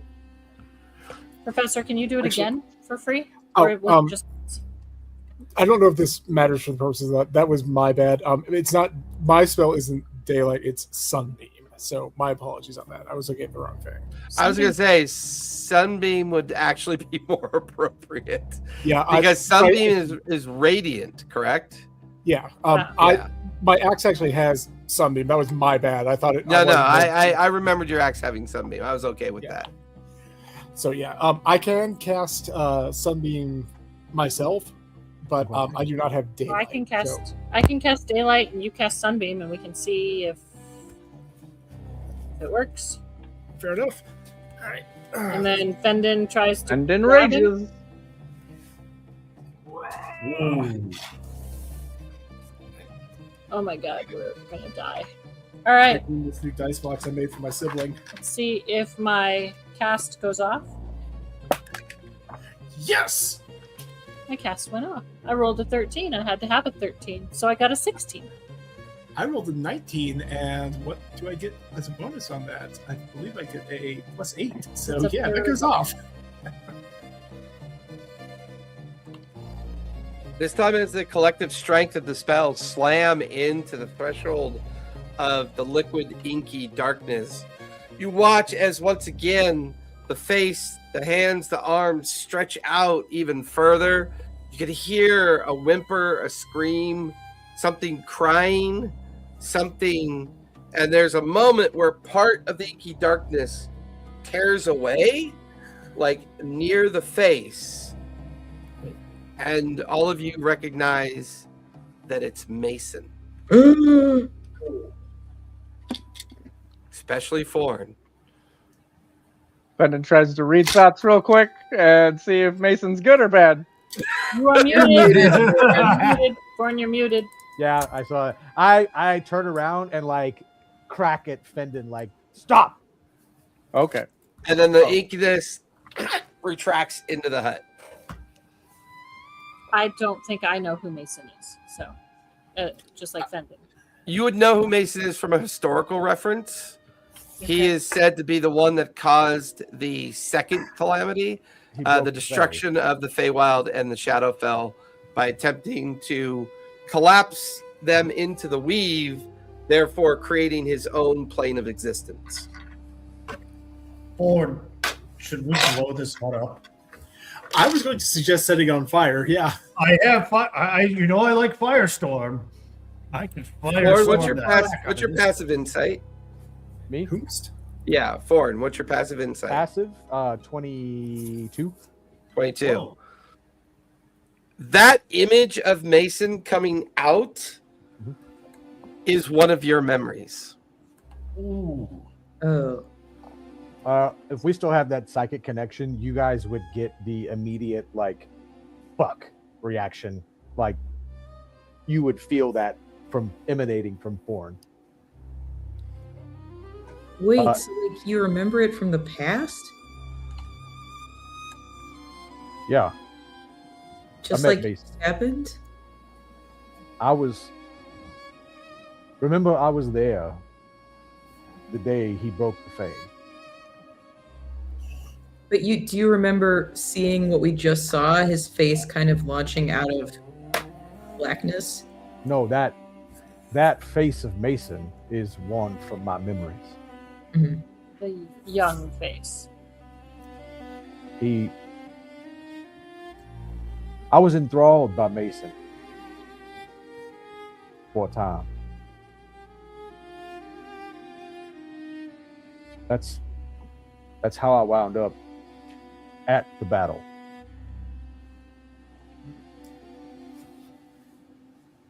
My memory wasn't looking down from the Bright Queen ships. So There's no world where Mason and Sook are the same person, right? Sook hasn't been gone for that long.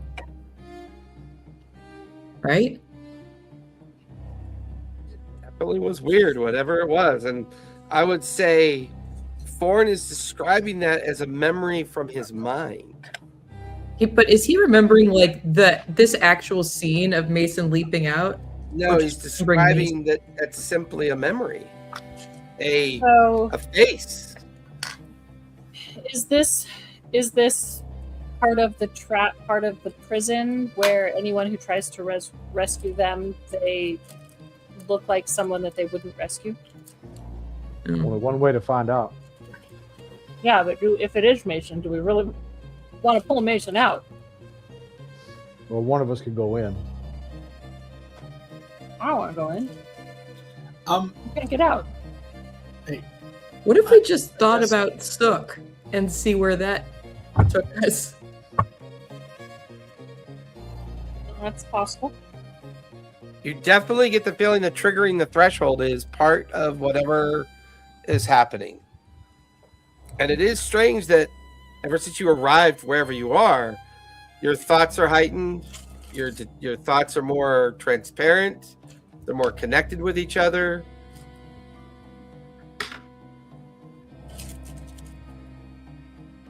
Oh, great. We're actually all hanging from the tree, and this is all in our head. If I'm the bait, I need to go through the door. Yeah, but we don't. Melody, your ankles hurt. My ankles hurt? I look down. What's going on? You're upside down. What? Am I in the tree? As you look around, you're upside down amongst other bodies in various states of decay. Looking down, you can see you and your friends in front of the hut. I'm gonna start shouting like crazy. All of you, for some reason, Melody starts screaming in front of the hut. The threshold erupts. There's a vision of something pushing against. You then watch as Melody's sister is attempting to push through the liquid barrier of the threshold of the hut, and then it kind of disappears back into the hut. I wonder. But Corey, or not Corey, Melody, you're back in front of the hut. Your throat rough from screaming. You look up. There are no more bodies in the tree. None. None. I was in the tree. Now the bodies are gone. What is going on? This feels like a trap. It definitely feels like a trap. It's not a mimic. If we're in the necklace. That's not my sister in there. Which means it's not Mason. Which means we should take him out. Anyone that Skabatha has, Skabatha shouldn't have. Right? Maybe? I don't know. The enemy of my enemy is my friend? You'd be amazed at how infrequently it works out like that. What is your God telling us right now, Professor? Yeah. Right now, what I was going to try to do is get the sword that doesn't do much of anything as far as we can tell. I just want to try to stab it into the blackness and see if there's any Poke the effect. blackness. Yeah. Poke the blackness, Charlie. Poke the blackness, Charlie.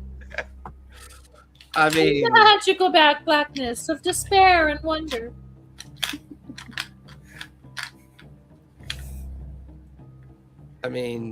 do you want to try to do that? It's up Yes, to you. absolutely.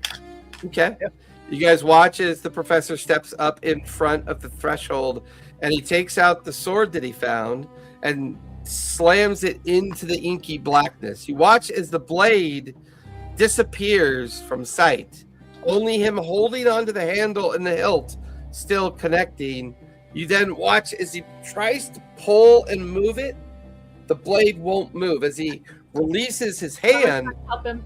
it loosens, and it's Cora. You then grab onto his arm. He strengthens his grip on the hilt, and he begins to try to pull and pull and pull at it. The Brendan two of you assists as give well. me athletics checks, if you would, please. I get it. I have my sword out now. Okay. Brendan can try to assist as well if All right. The three of you are trying to help, or the two of you are trying to help Professor withdraw the blade from the inky darkness. All right. The professor rolled a 17. Okay. Cora? Hold on, I'm trying to add 34. Nice. Fendon, athletics? Oh wow. But did you rage?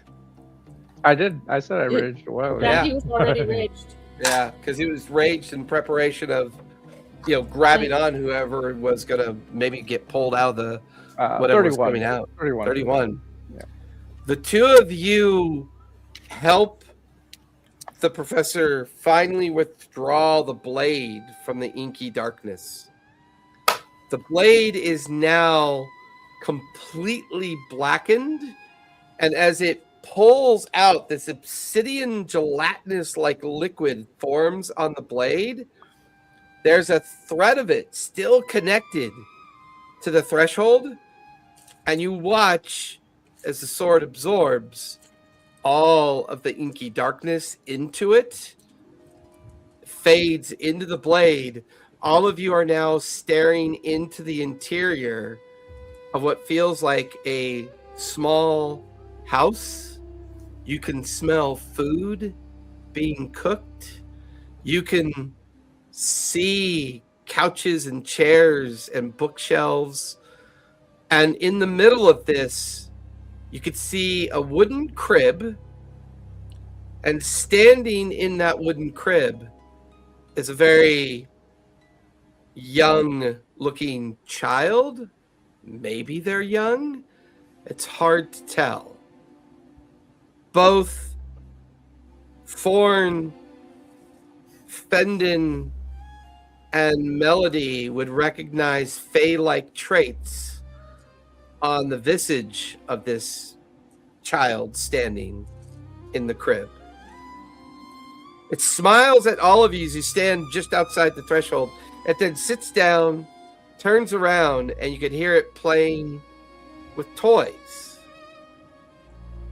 And that's when you hear the crying. As it's playing with a doll, that every time it plays with it, it cries. And through the doll cries or the kid cries? The doll cries. Okay. And through the railing of the crib, you can see this grotesque, malformed toy in this young child's hands. Thorn, I need you to make a charisma save, if you would, please. Oh, Is it against the spell or magical effect? Neither. No, this is memory. This is psychic memory. that's a 15, which is phenomenal for Thorn. I have a That's very phenomenal. I even gave it a bit of a sliding scale. Go ahead and take 12 points of psychic damage.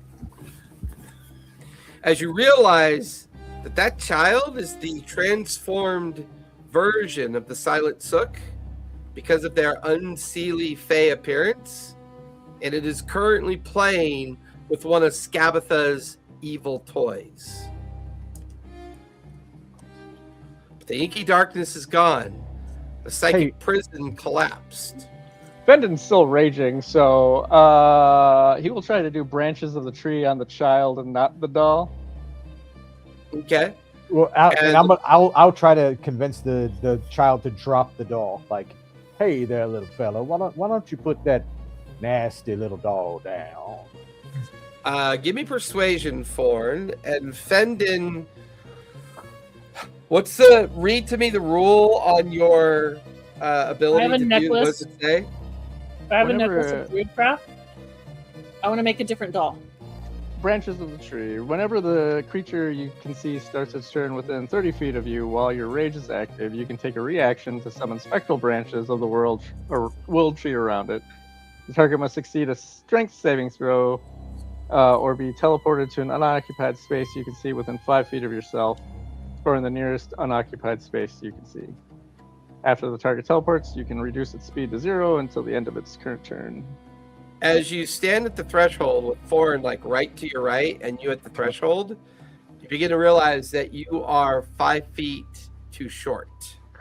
You would have to step over the threshold into the hut to be close enough. It's all right. Come on, Fendon. And I will walk in with Fendon, but I'm saying as an 18 on that persuasion check, on the persuasion roll. Okay, fair enough. I'm The holding question is, does Fendon actually walk in with you? Oh yeah. I mean, if Thorn says it's all right, come on, no hesitation. I like it. I like that a lot. So as soon as the two of you step over the threshold, it happens so fast that none of you truly kind of grasp what just happened. You watch as the doll transforms, leaps out of the crib. Its fleshy arms like grab onto both Thorn and Fendon and are immediately swallowed whole into the doll's mouth. What? And then the doll recoils back into the crib, and the child just kind of holds up the doll, and you watch as one of the goofy, kind of messy looking eyes at the doll just kind of winks back at all of you. Okay, I was And already then planning on doing, informed our on doing god. this. I would like to cast command on the doll. Ooh. Can you give me a spell casting roll? Absolutely. What is that? That is an 18. 18. You watch as the doll slowly pushes the child away from it. You know, watch as the doll slowly crawls out of the crib. No. And it starts slowly crawling towards the threshold. And you can see little fetid pieces of meat, flesh, and blood dripping from its mouth as it crawls towards you, slowly. And you can feel this sense of cold hopelessness, energy emanating from the doll as it's slowly crawling towards the doored entrance. And you can hear it cry and whimper as it's coming towards you.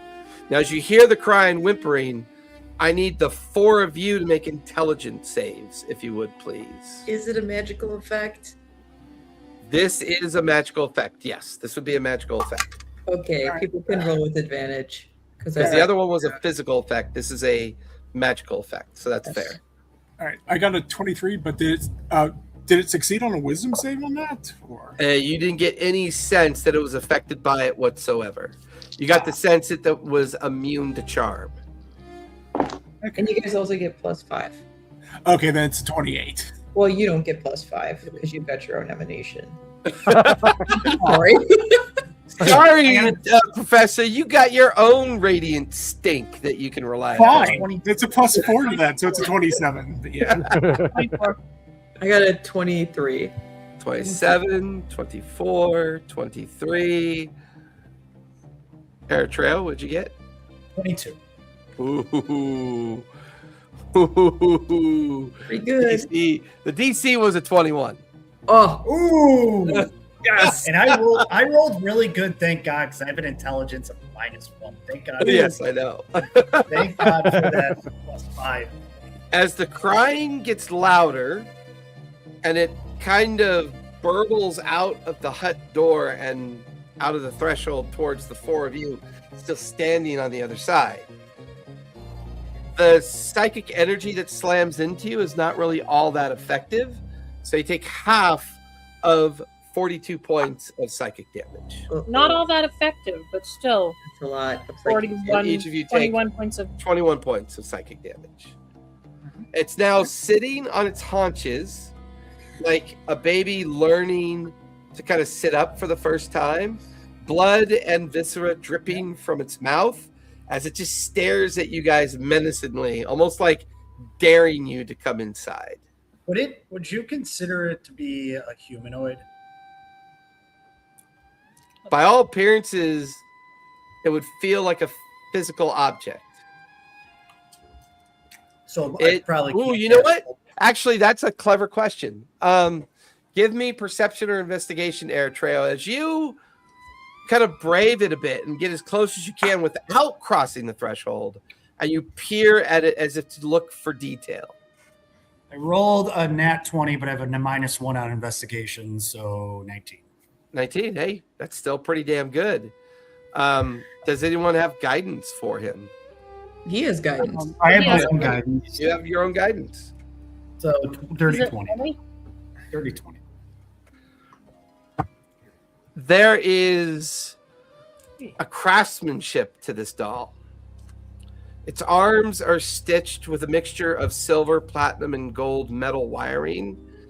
It's assembled as if it's a object of machination, This toy is very expertly crafted. It is, and there's one section of the toy that you recognize because you've seen the metal before, as you recognize a small piece of Bassaris bronze that is kind of laced into the chest of this, what feels like some kind of homunculus doll.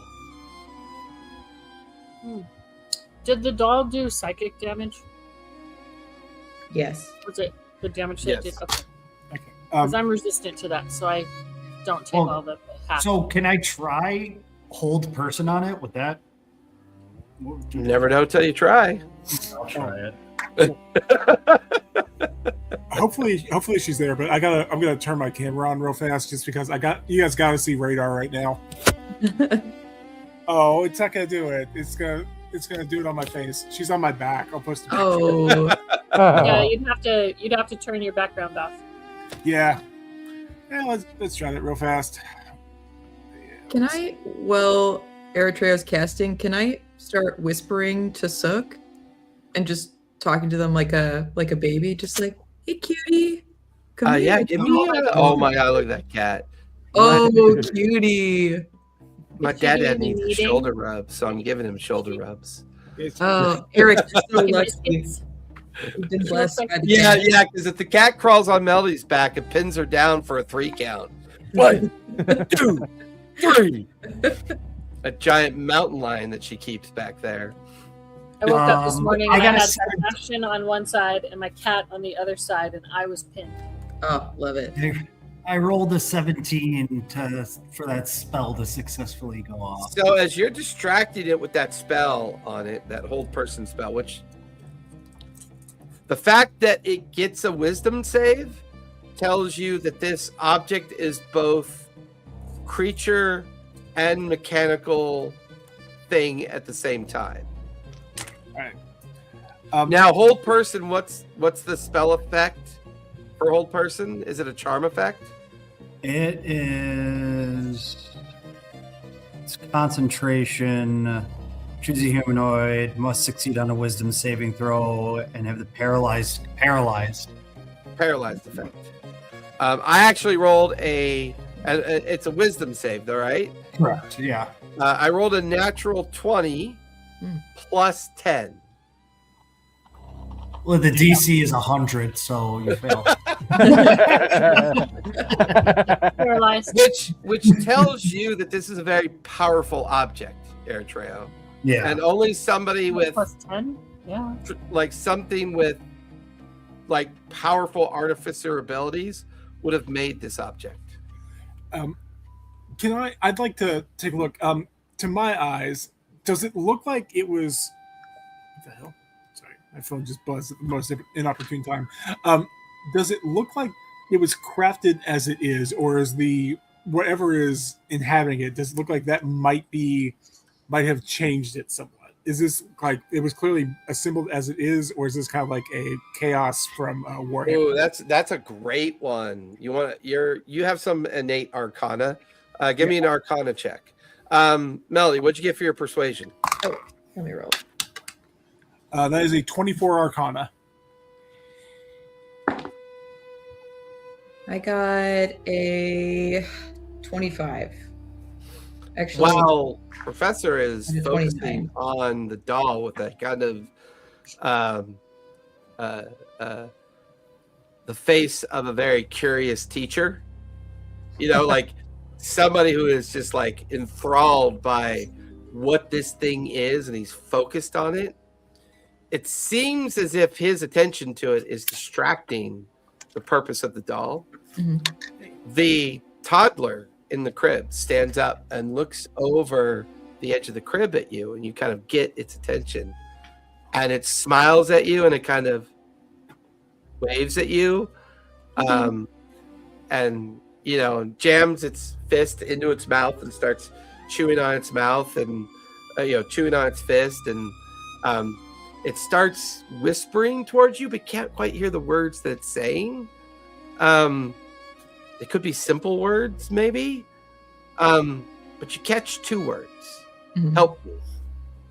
Mhm. It said, help me. How far away is the creep? Fenden's The doll. No, It's the crypt. exactly Oh, the crypt. 35 feet from the threshold. 35 feet from the threshold. Okay. So I want to cast Storm Stallion. And if I cast it within 5 feet of the baby, it can pick up the baby and then run towards us. And the baby doesn't take damage. But the doll in the doorway will, and anyone that's standing in the doorway when it's running through. And it goes... How far does it run? It runs up to 60 feet. Okay. It'll fall 5 feet short of getting out. Oh, that was only 35 feet away. Right. Did it 35 go feet through in. No, And then 35 no, feet no, out. no. Oh, no, that's right. Something You that- cast it. yeah, and No, then- right. the range for me to cast it is 60 feet.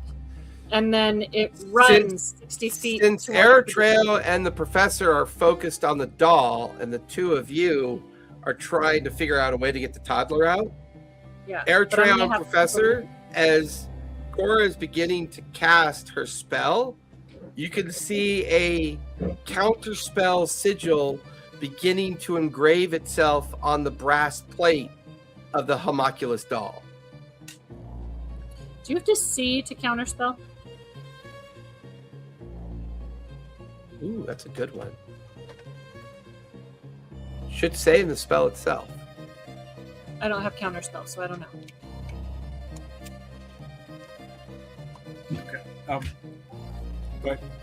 You take when you see a creature within 60 feet of yourself casting a spell. Okay. You do have to be able to see. So, And as soon as you stop your spell, mhm. both Air Trail and Professor would warn you that then the counterspell sigil faded back in to the brass plating in its chest. This thing is designed to prevent people from entering and really challenge people from being able to release what you guys think is an altered Silent Sook, to make him weaker, to make him unable to flee on his own accord.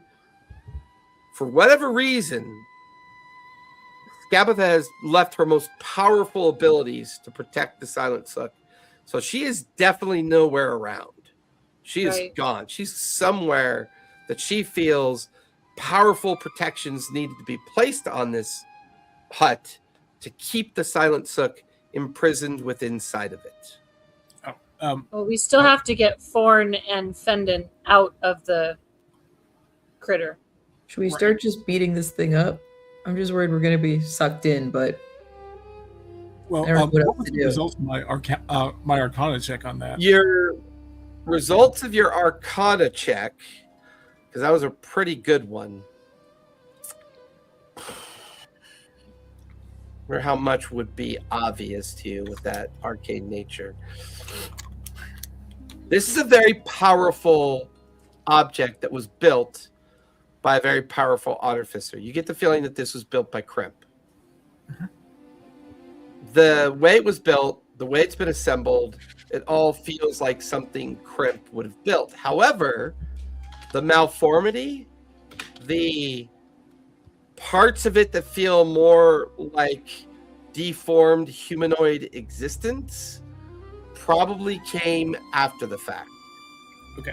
Your innate knowledge of arcane tells you that too many enchantments or modifications of a powerful magical item could cause a weakness within the item itself. The real trick is trying to figure out what that weakness might be. So far, it has charm immunity. It seems to have magical resistance to spells that require wisdom saves. It appears that crossing the threshold triggers its main ability to prevent people from getting in. However, there's no sign or idea of Forn and Fendon being dead. So you get the feeling that they're probably imprisoned inside the interior of the creature. So the creature probably has a displacement similar to like a portable hole or possibly a bag of holding. Can Can I see Fendon? Can we see each other in there? Oh, you guys are so compressed tightly together. You're kind of like smushed into each other's faces. And every now and then you feel a mechanical hand come down and like pick a piece of flesh off you and like retrieve it, and it disappears. It comes down, picks another piece of your skin, tears it off, and the hand kind of goes up into nowhere. Almost as if you're slowly being picked apart. All right. I have. What are you saying, Chris? I have a bag of holding, just in case. I don't know if that's going to cause a super explosion right now. It would, and then everything would get flung into the astral sea. Yeah. Well, we're already there, He doesn't know that because you're not there. Sorry, never mind. No, but I have it on my person, so if I got sucked into him, I don't know if that's... Well, you said like, not is. Okay, That just is. make it Well, I would also say that people who possess bags of holding and magical creatures, innately magical creatures, would know that you would have to actually take your bag of holding and turn it inside out. All right. And So- that would trigger the event. Trying to open it. I'm just. Hey, could I? I'd like to try. But yes, you and Thorn and Fendon are able to communicate with each other. It just hurts every 6 seconds as a piece of your flesh is being peeled off of your body. So, I have I'm trying to spell magic. an idea I'd like to try, if I may. Yoda would say, "Do not try, do." Otherwise, Try, that's only a lot do. of do. So first, I need to talk to Cora, Melody, and Eritrea. Just be like, I understand this is kind of my oeuvre.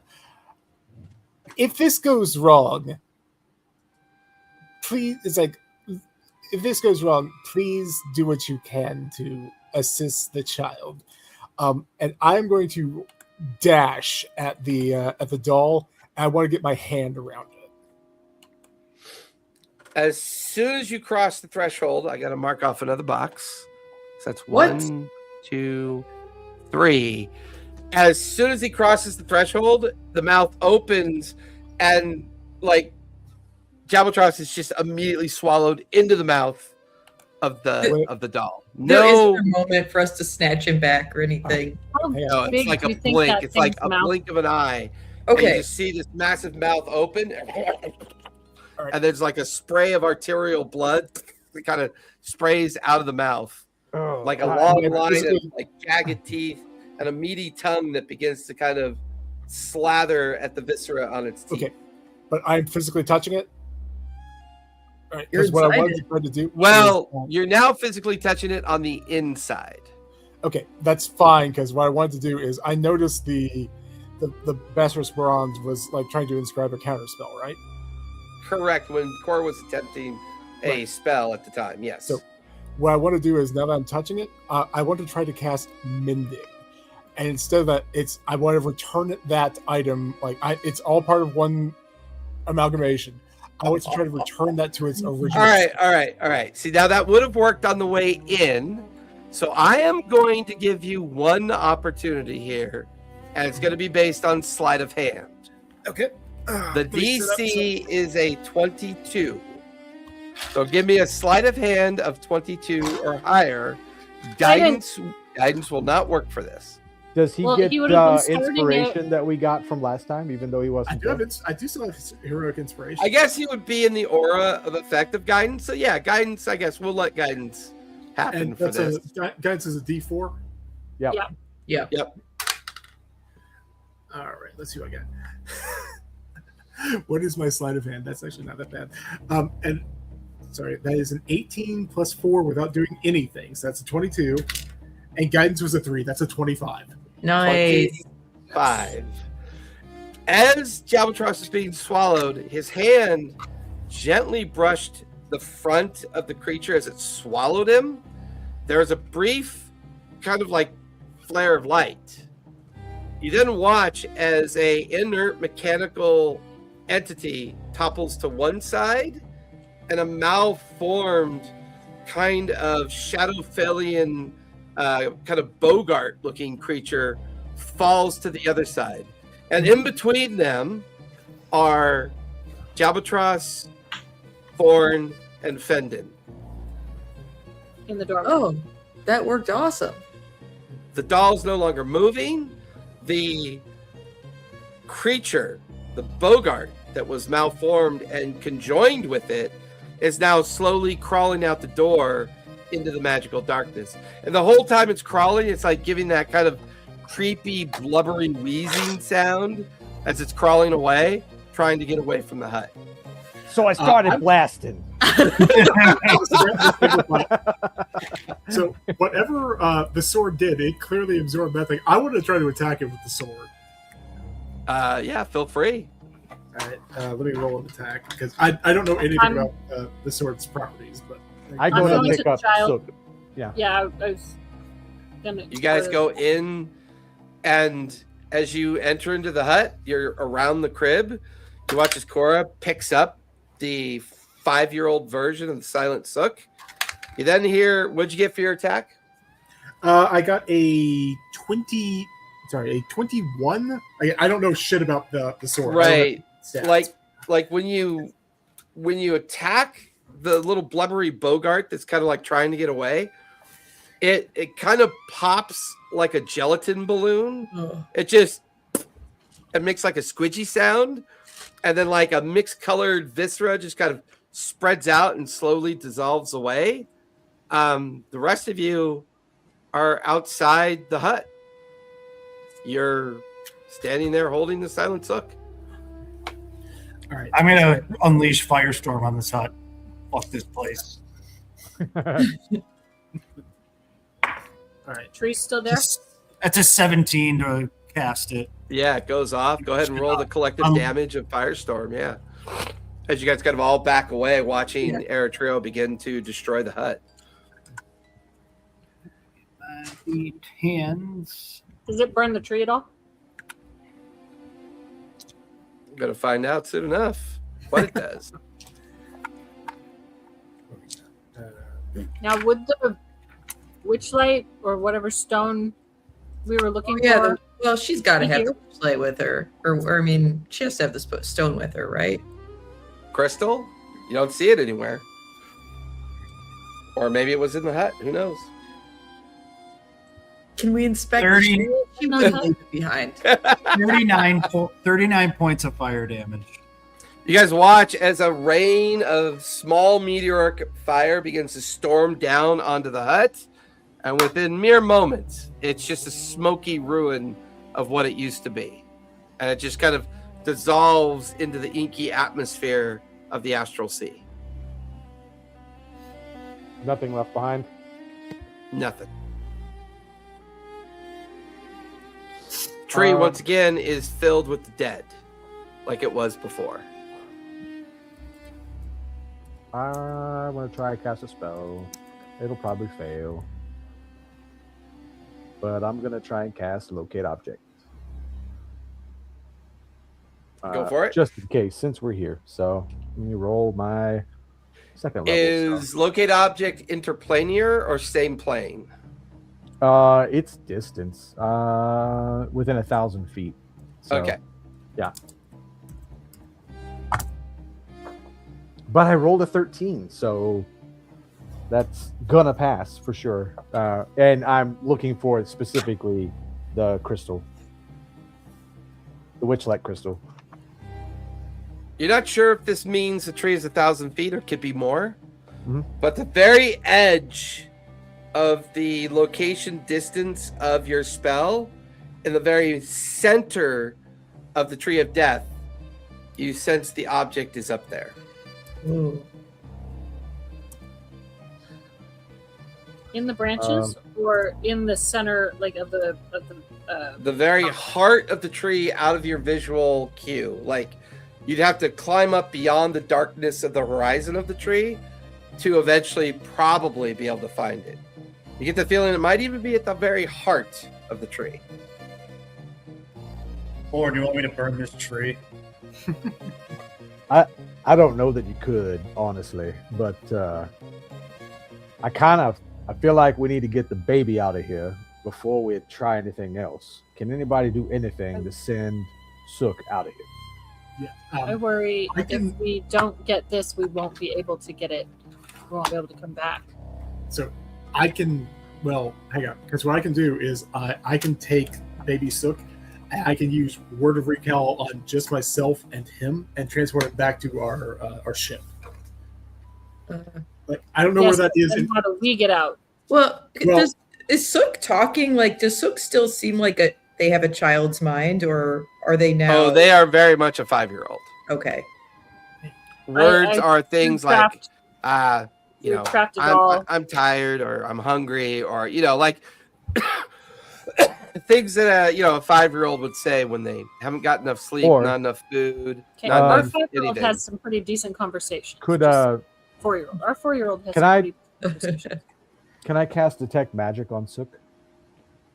If this is like trying to see if this is a polymorph effect or like if it's a magical effect that's made them like this. I rolled a Identify 12. or detect magic. Both will be possible. Both could give you possible answers. I rolled a 12 for Detect Magic. Okay. Definitely a very powerful spell effect was used on him. And because it's detect magic, you would recognize it as the wish spell. Hmm.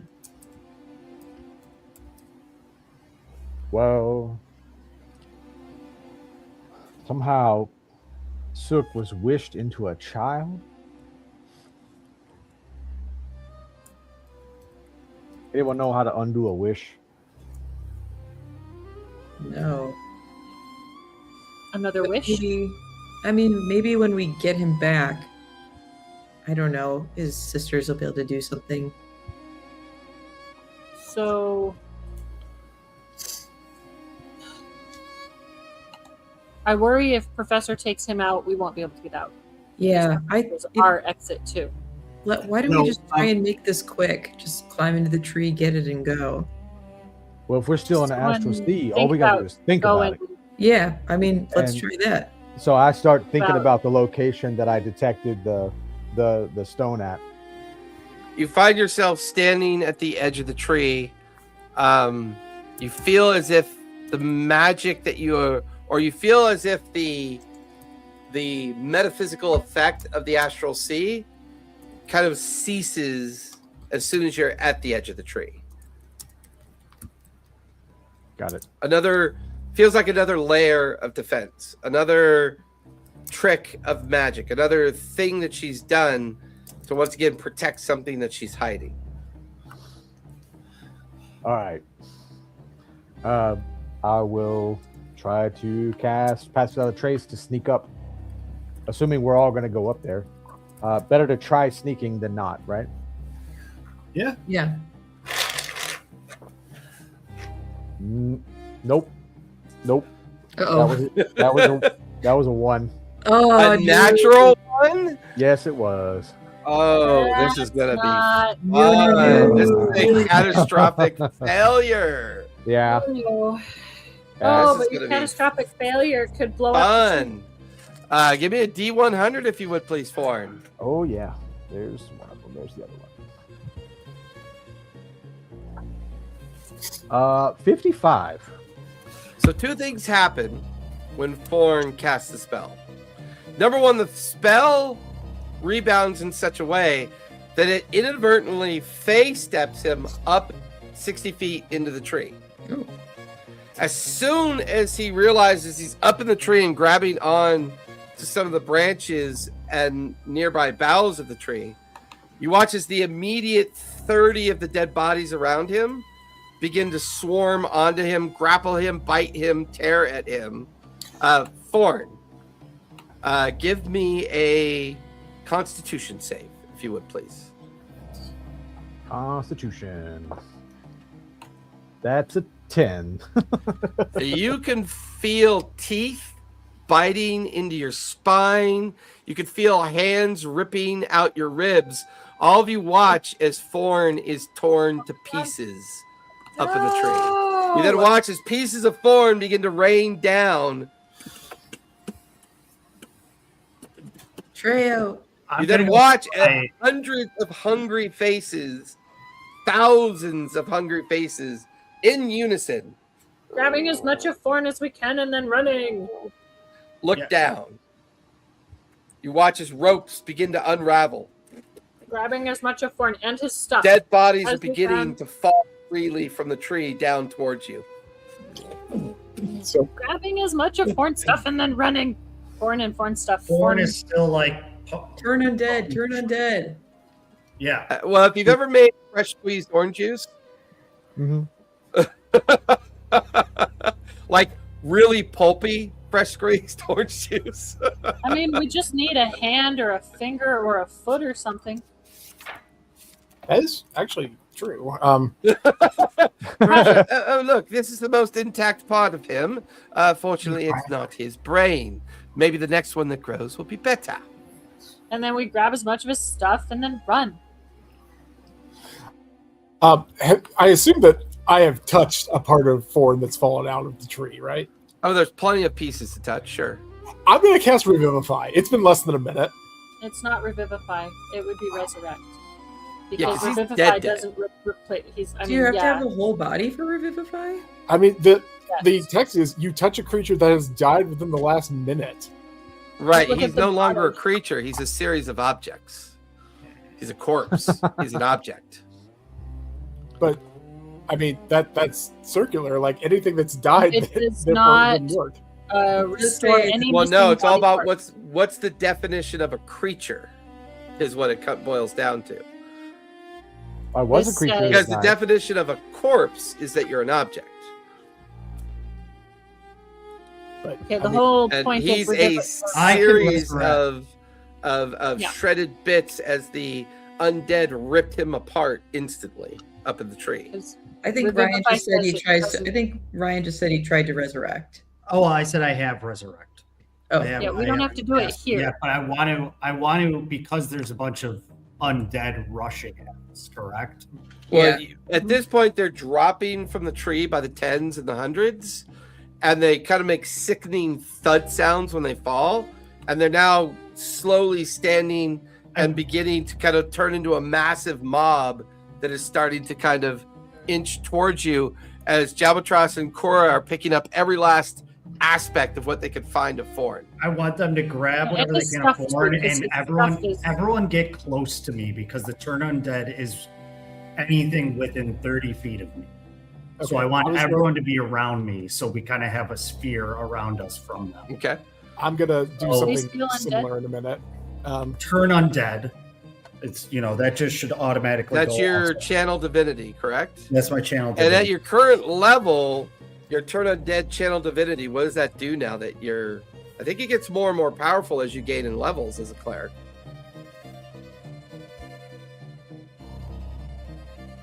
Like the CR rating of the undead are impacted by your channel divinity.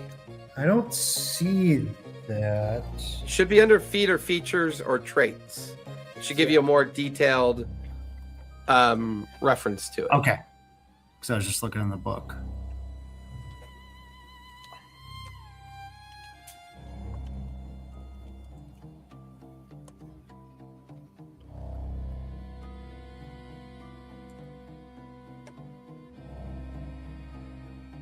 Beeb, it Well, probably let's- also says in D&D Beyond. Yeah, I'm looking at D&D Beyond right now. Okay. Oh, here it is. That's what they changed. So Yeah. they changed it in 5.5. They replaced the destroy undead aspect of it. Instead of automatically destroying low challenge rating CR undead, 5.5 introduces seer undead at higher levels. Mhm. Divine Spark. All clerics now gain a feature called Divine Spark, which allows you to channel divine energy as an action to either heal an ally or damage an enemy. So those are the two changes that they made to the channel divinity of Turn Undead. Yeah, so essentially, any undead So- that fails its saving throw takes 4d8 radiant damage. Now, because these are low level CR creatures, I'm going to use a different outcome for what Air Trio is doing. For the next minute, while you guys figure out what to do, a 30-foot sphere of flame has formed up around the group, and thousands of these undead things are incinerating themselves against the sphere for the next minute. Okay. What I want to do, it's similar vein, but I just kind of want to turn to Eritrea, just like, resurrect him and try to get them out of here. And I'm going to punch through the bubble. I saw what Form was trying to get, like where the God, I'm sorry, I don't know the name of the item. Which light crystal? The Witchlight Crystal, yes. Okay, so I am going to once I am more than 30 feet away, because it would ruin all of yours day, every single one of you there. I'm going to cast do my channel divinity, which is Endure the Extraplanar, and we're on the astral plane. Every one of these things would have to be like a fiend or an aberration or something. So No, that's the Nine Hells. The Astral Sea is Could be anything. could technically be anything. okay, well, I'm going to go ahead and do it to see how badly this works. But anything that is an aberration, celestial, elemental, fey, or fiend within 30 feet of me has to make a wisdom saving throw, and a failed save, it's turned for 1 minute. Everything around you is undead. It is none of those things. And there are hundreds and thousands of them clamoring. Do you push your way through the sphere when you cast it? Yeah. Okay. I'm So you doing push your way through the everywhere. sphere when you Yeah. cast it.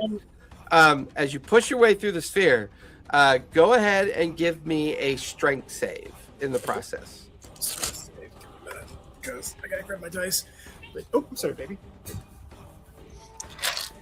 In the meantime, I'm going to resurrect Born. Let me see if the Okay. spell goes off. It takes an hour to do Oh, it resurrection. takes an hour, so I should wait. Yeah. To get back. Yeah. We should wait. Currently, We're just you're like picking him concentrating and on his the stuff up. sphere for the next minute to keep the undead kind of like piling onto the searing damage of the sphere. The rest of you are kind of gathered around Eritrea. Some of you, I imagine Professor goes to Cora. Here, hold on to Foreign. Like puts the meat bag in your hand or like in your arm I as he find pushes. Thorn's portable hole, and we can open that up in the Astral Sea, right? Because we're not in the. I mean, the Astral Sea is not a Fey pocket, so So, assuming that you're I'll convinced open that you're that in up. the Astral Sea. Thanks. Thanks for that. So I'm what'd you gonna- get, Professor, for your strength save? 19. You managed to shove through the immediate rush of the undead creatures towards you, which allows you to leap up into the air and use your wings to stay above the undead horde.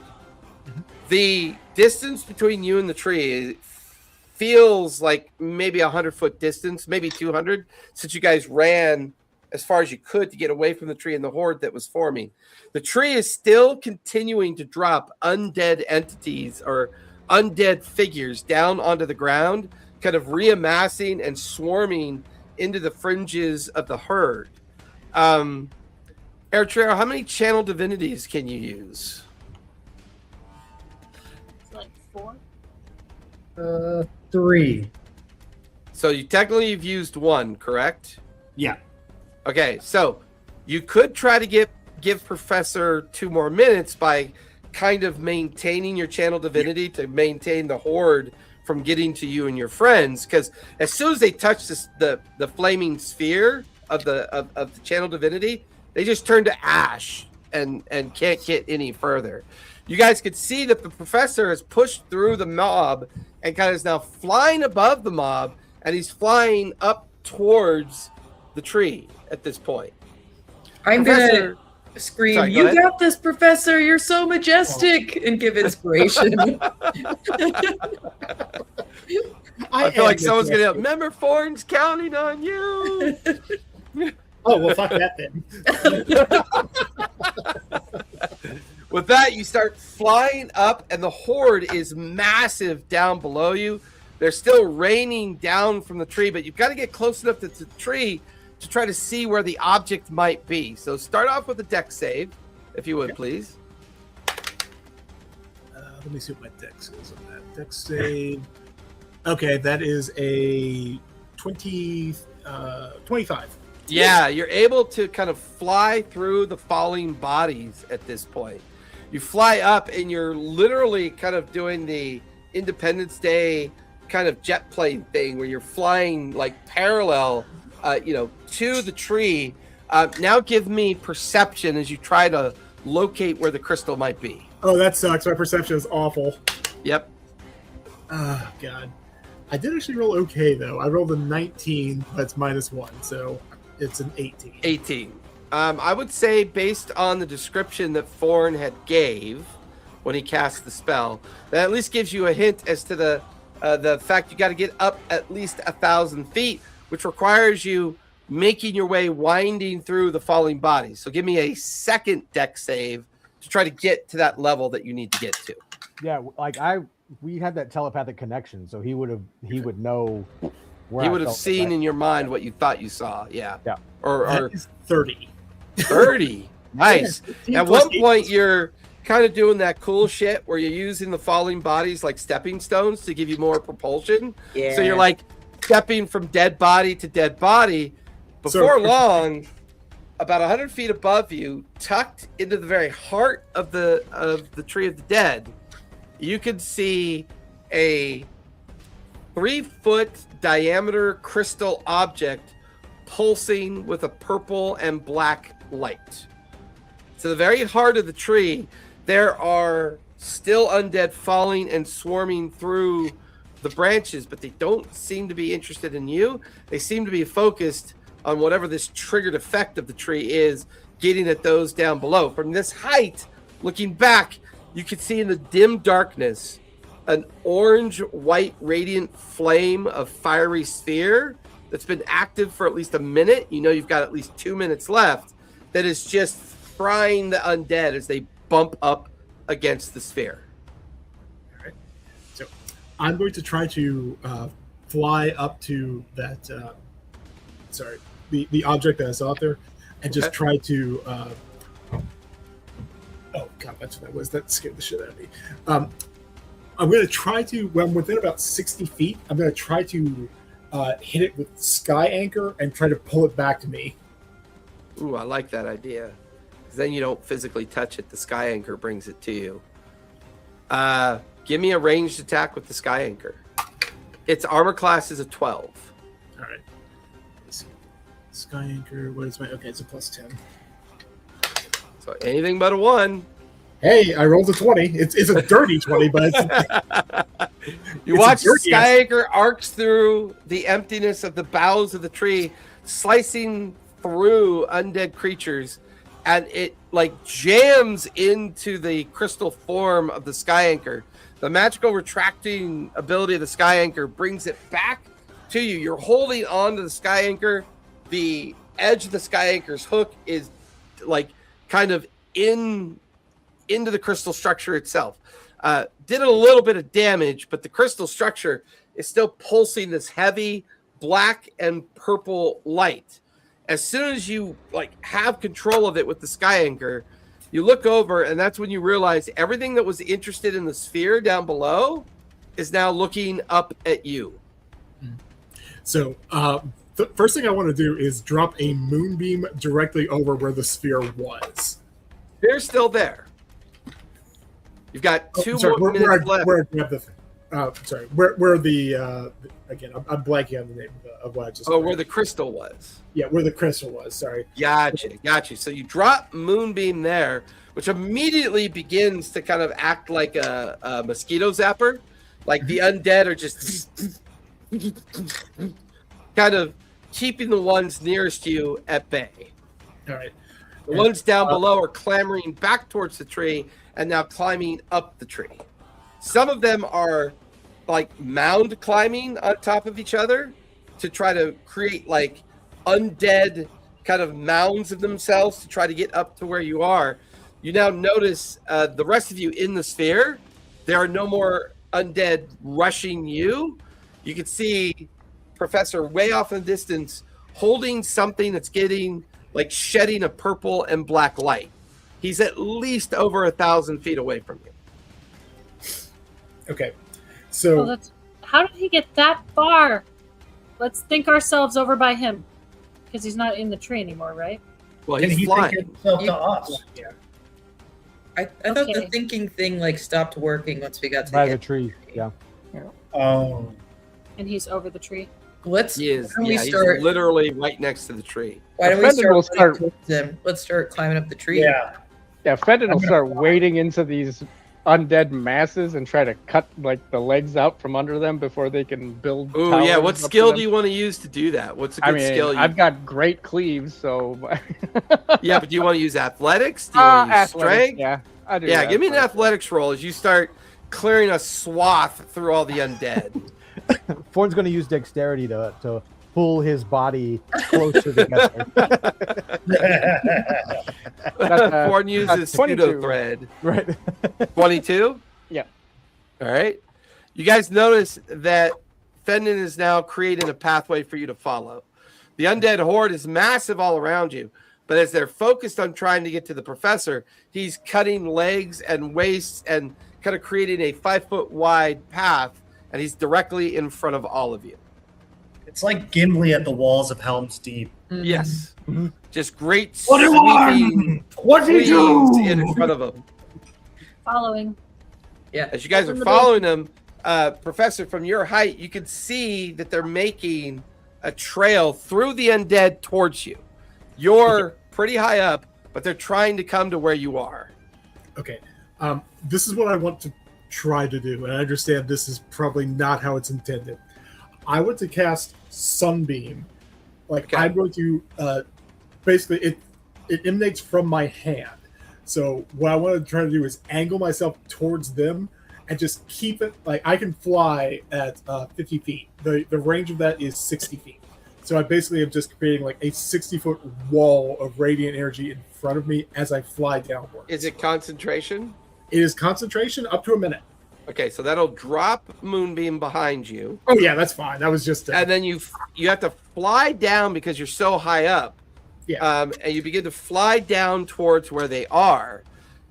To get close enough to do this, the great mountain of undead corpses that are forming and boiling up on each other are now on either side of you as you try to swoop down to where they are to burn a radiant area for all of you to kind of gather and give you the time you need to kick off your gate spell or whatever, or your word of recall ability.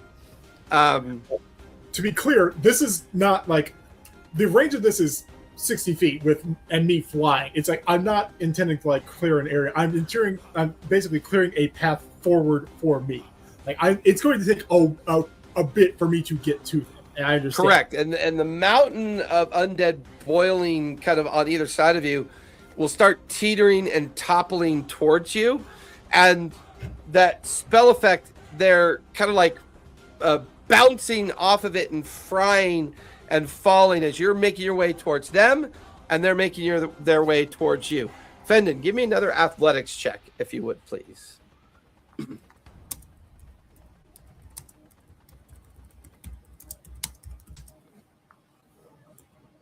29. Ooh.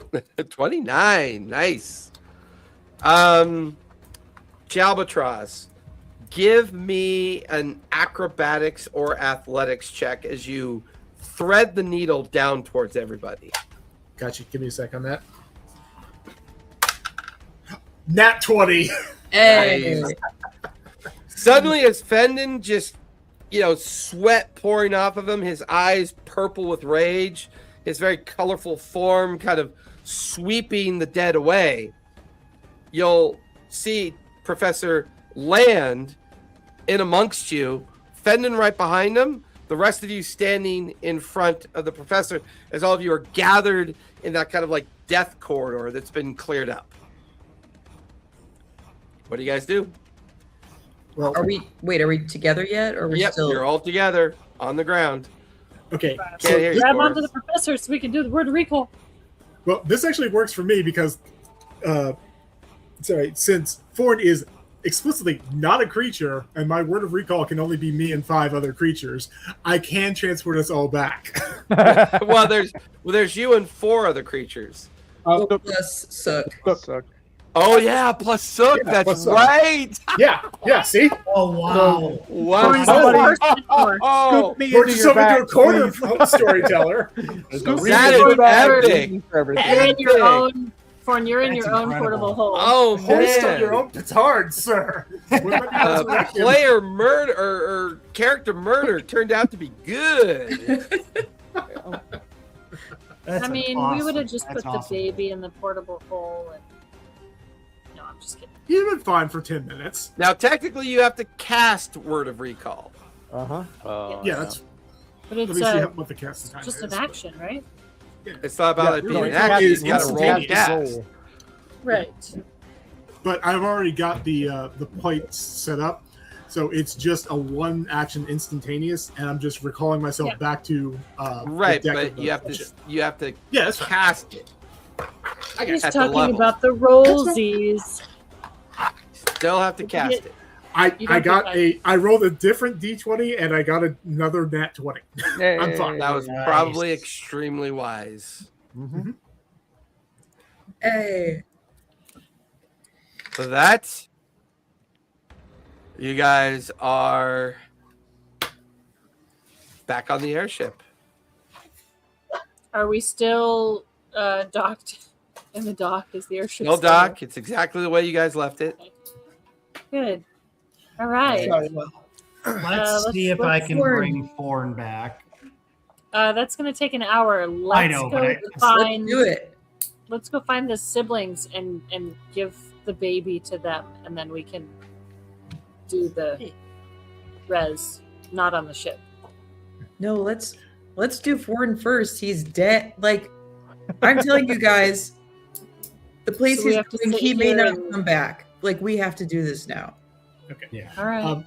I'm going to be completely superfluous, like getting Thorn resurrected. So I'm going to take the Sook, the child. You know, I'm a professor. I'll go I- with to take the sook. Yeah, I'm waiting for. My Well, own and children to Javatrax also hatch. has the crystal, Crystal. Witchlight. Yeah.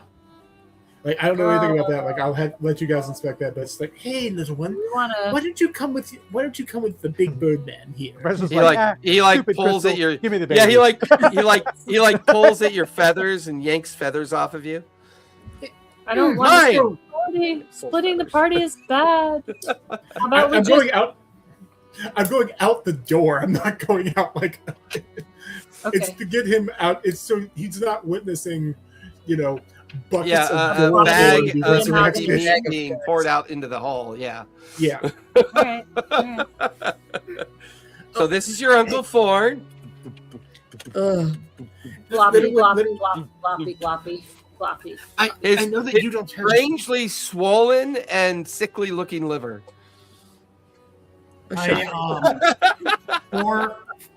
Forewarning, I don't have resurrection prepared, so I have to roll a 13 for this Okay. to work. And you don't get guidance. Doesn't get any help. It's a casting roll. We back way up. 18. Oh, yes!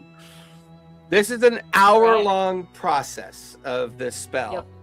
This is a Yep. ceremony. I believe it consumes a pretty expensive amount of material. as Thorn had a well. lot. Thorn had a lot of gold. Yeah, I think it is like 1,000 gold or 1,000 gold pieces. A diamond worth at least 1,000 gold pieces. Hold on, I might have one. That's chump change to us. Since we Yeah. all got 50,000 last time, so Oh, I forgot about that. I believe there is a side effect of resurrection, correct? Yeah. I think I'm exhausted. He's got exhaustion. -4. So So it says coming back from the dead is an ordeal. The target takes a -4 penalty to all attack rolls, saving throws, and ability checks. Every time the target finishes a long rest, the penalty is reduced by 1 until it disappears. okay. So basically, for the rest of our campaign, I'm exhausted because Well, we don't. 4 long rest. days? We don't long rest. For the next 4 days. Yeah, that's fair. That's Well, fair. I could always greater restoration you and get some. No, unfortunately, Not with for that long, resurrection, it yeah. requires long rest to recover. That's why they don't call it exhaustion. Specifically. Oh, it's the equivalent of. Yeah, that. they just call it a penalty of -4 on pretty much everything they do. And then It's after -4. yeah, and then after 4 days of rest, you lose one of those penalties once per day from a long rest. Okay. But eventually, at the end of the ceremony, the diamond fades into the magical effect of the reincarnation. Thorn's eyes begin to flutter as he is now awake on the ground looking up at everybody, except for Professor, who's waiting outside with the child. I Where are may have we? found all of your stuff. I'm gonna fall on Forn and pull him into a big hug. Melody's Around the hysterically crying. This is unusual. Forn, you don't do that again. You literally exploded. You're not good at magic. Oh my God! Did you just gaslight him for dying? Thank you. I think. That is definitely worth a D6 inspiration. That was epic. Did we get everything? Did we We get? got it. Professor, Took Professor, us bring him back. back in. Bring him back in. You see, there's tufts of my neck feathers that have been ripped out. It's like it's just bare. It's just bare on that side. I made he's him molted. a doll. Why are you letting him pull your feathers out? I made him a doll. I didn't want him to see, a person resurrected from blood and gore. The children I'm used to dealing with are much older than this or much younger than this. I've never really dealt with 5-year-old humanoids. I feel like Professor's Well, holding it away at this Probably point, actually arms extended right now. As this brief reunion happens, the crystal sitting off to the side on the ground. You guys are in the commons deck where Forn was kind of resurrected and brought back into his former self. Forn, as you kind of patiently let Melody finish crying and chastising you for being not very good with magic, the others seem genuinely relieved that you've come back. And that kind of freaks you out a little bit. You died at the tree. That's when your eye catches the Witchlight Stone over in the corner, and the Witchlight Stone is no longer glowing purple and black.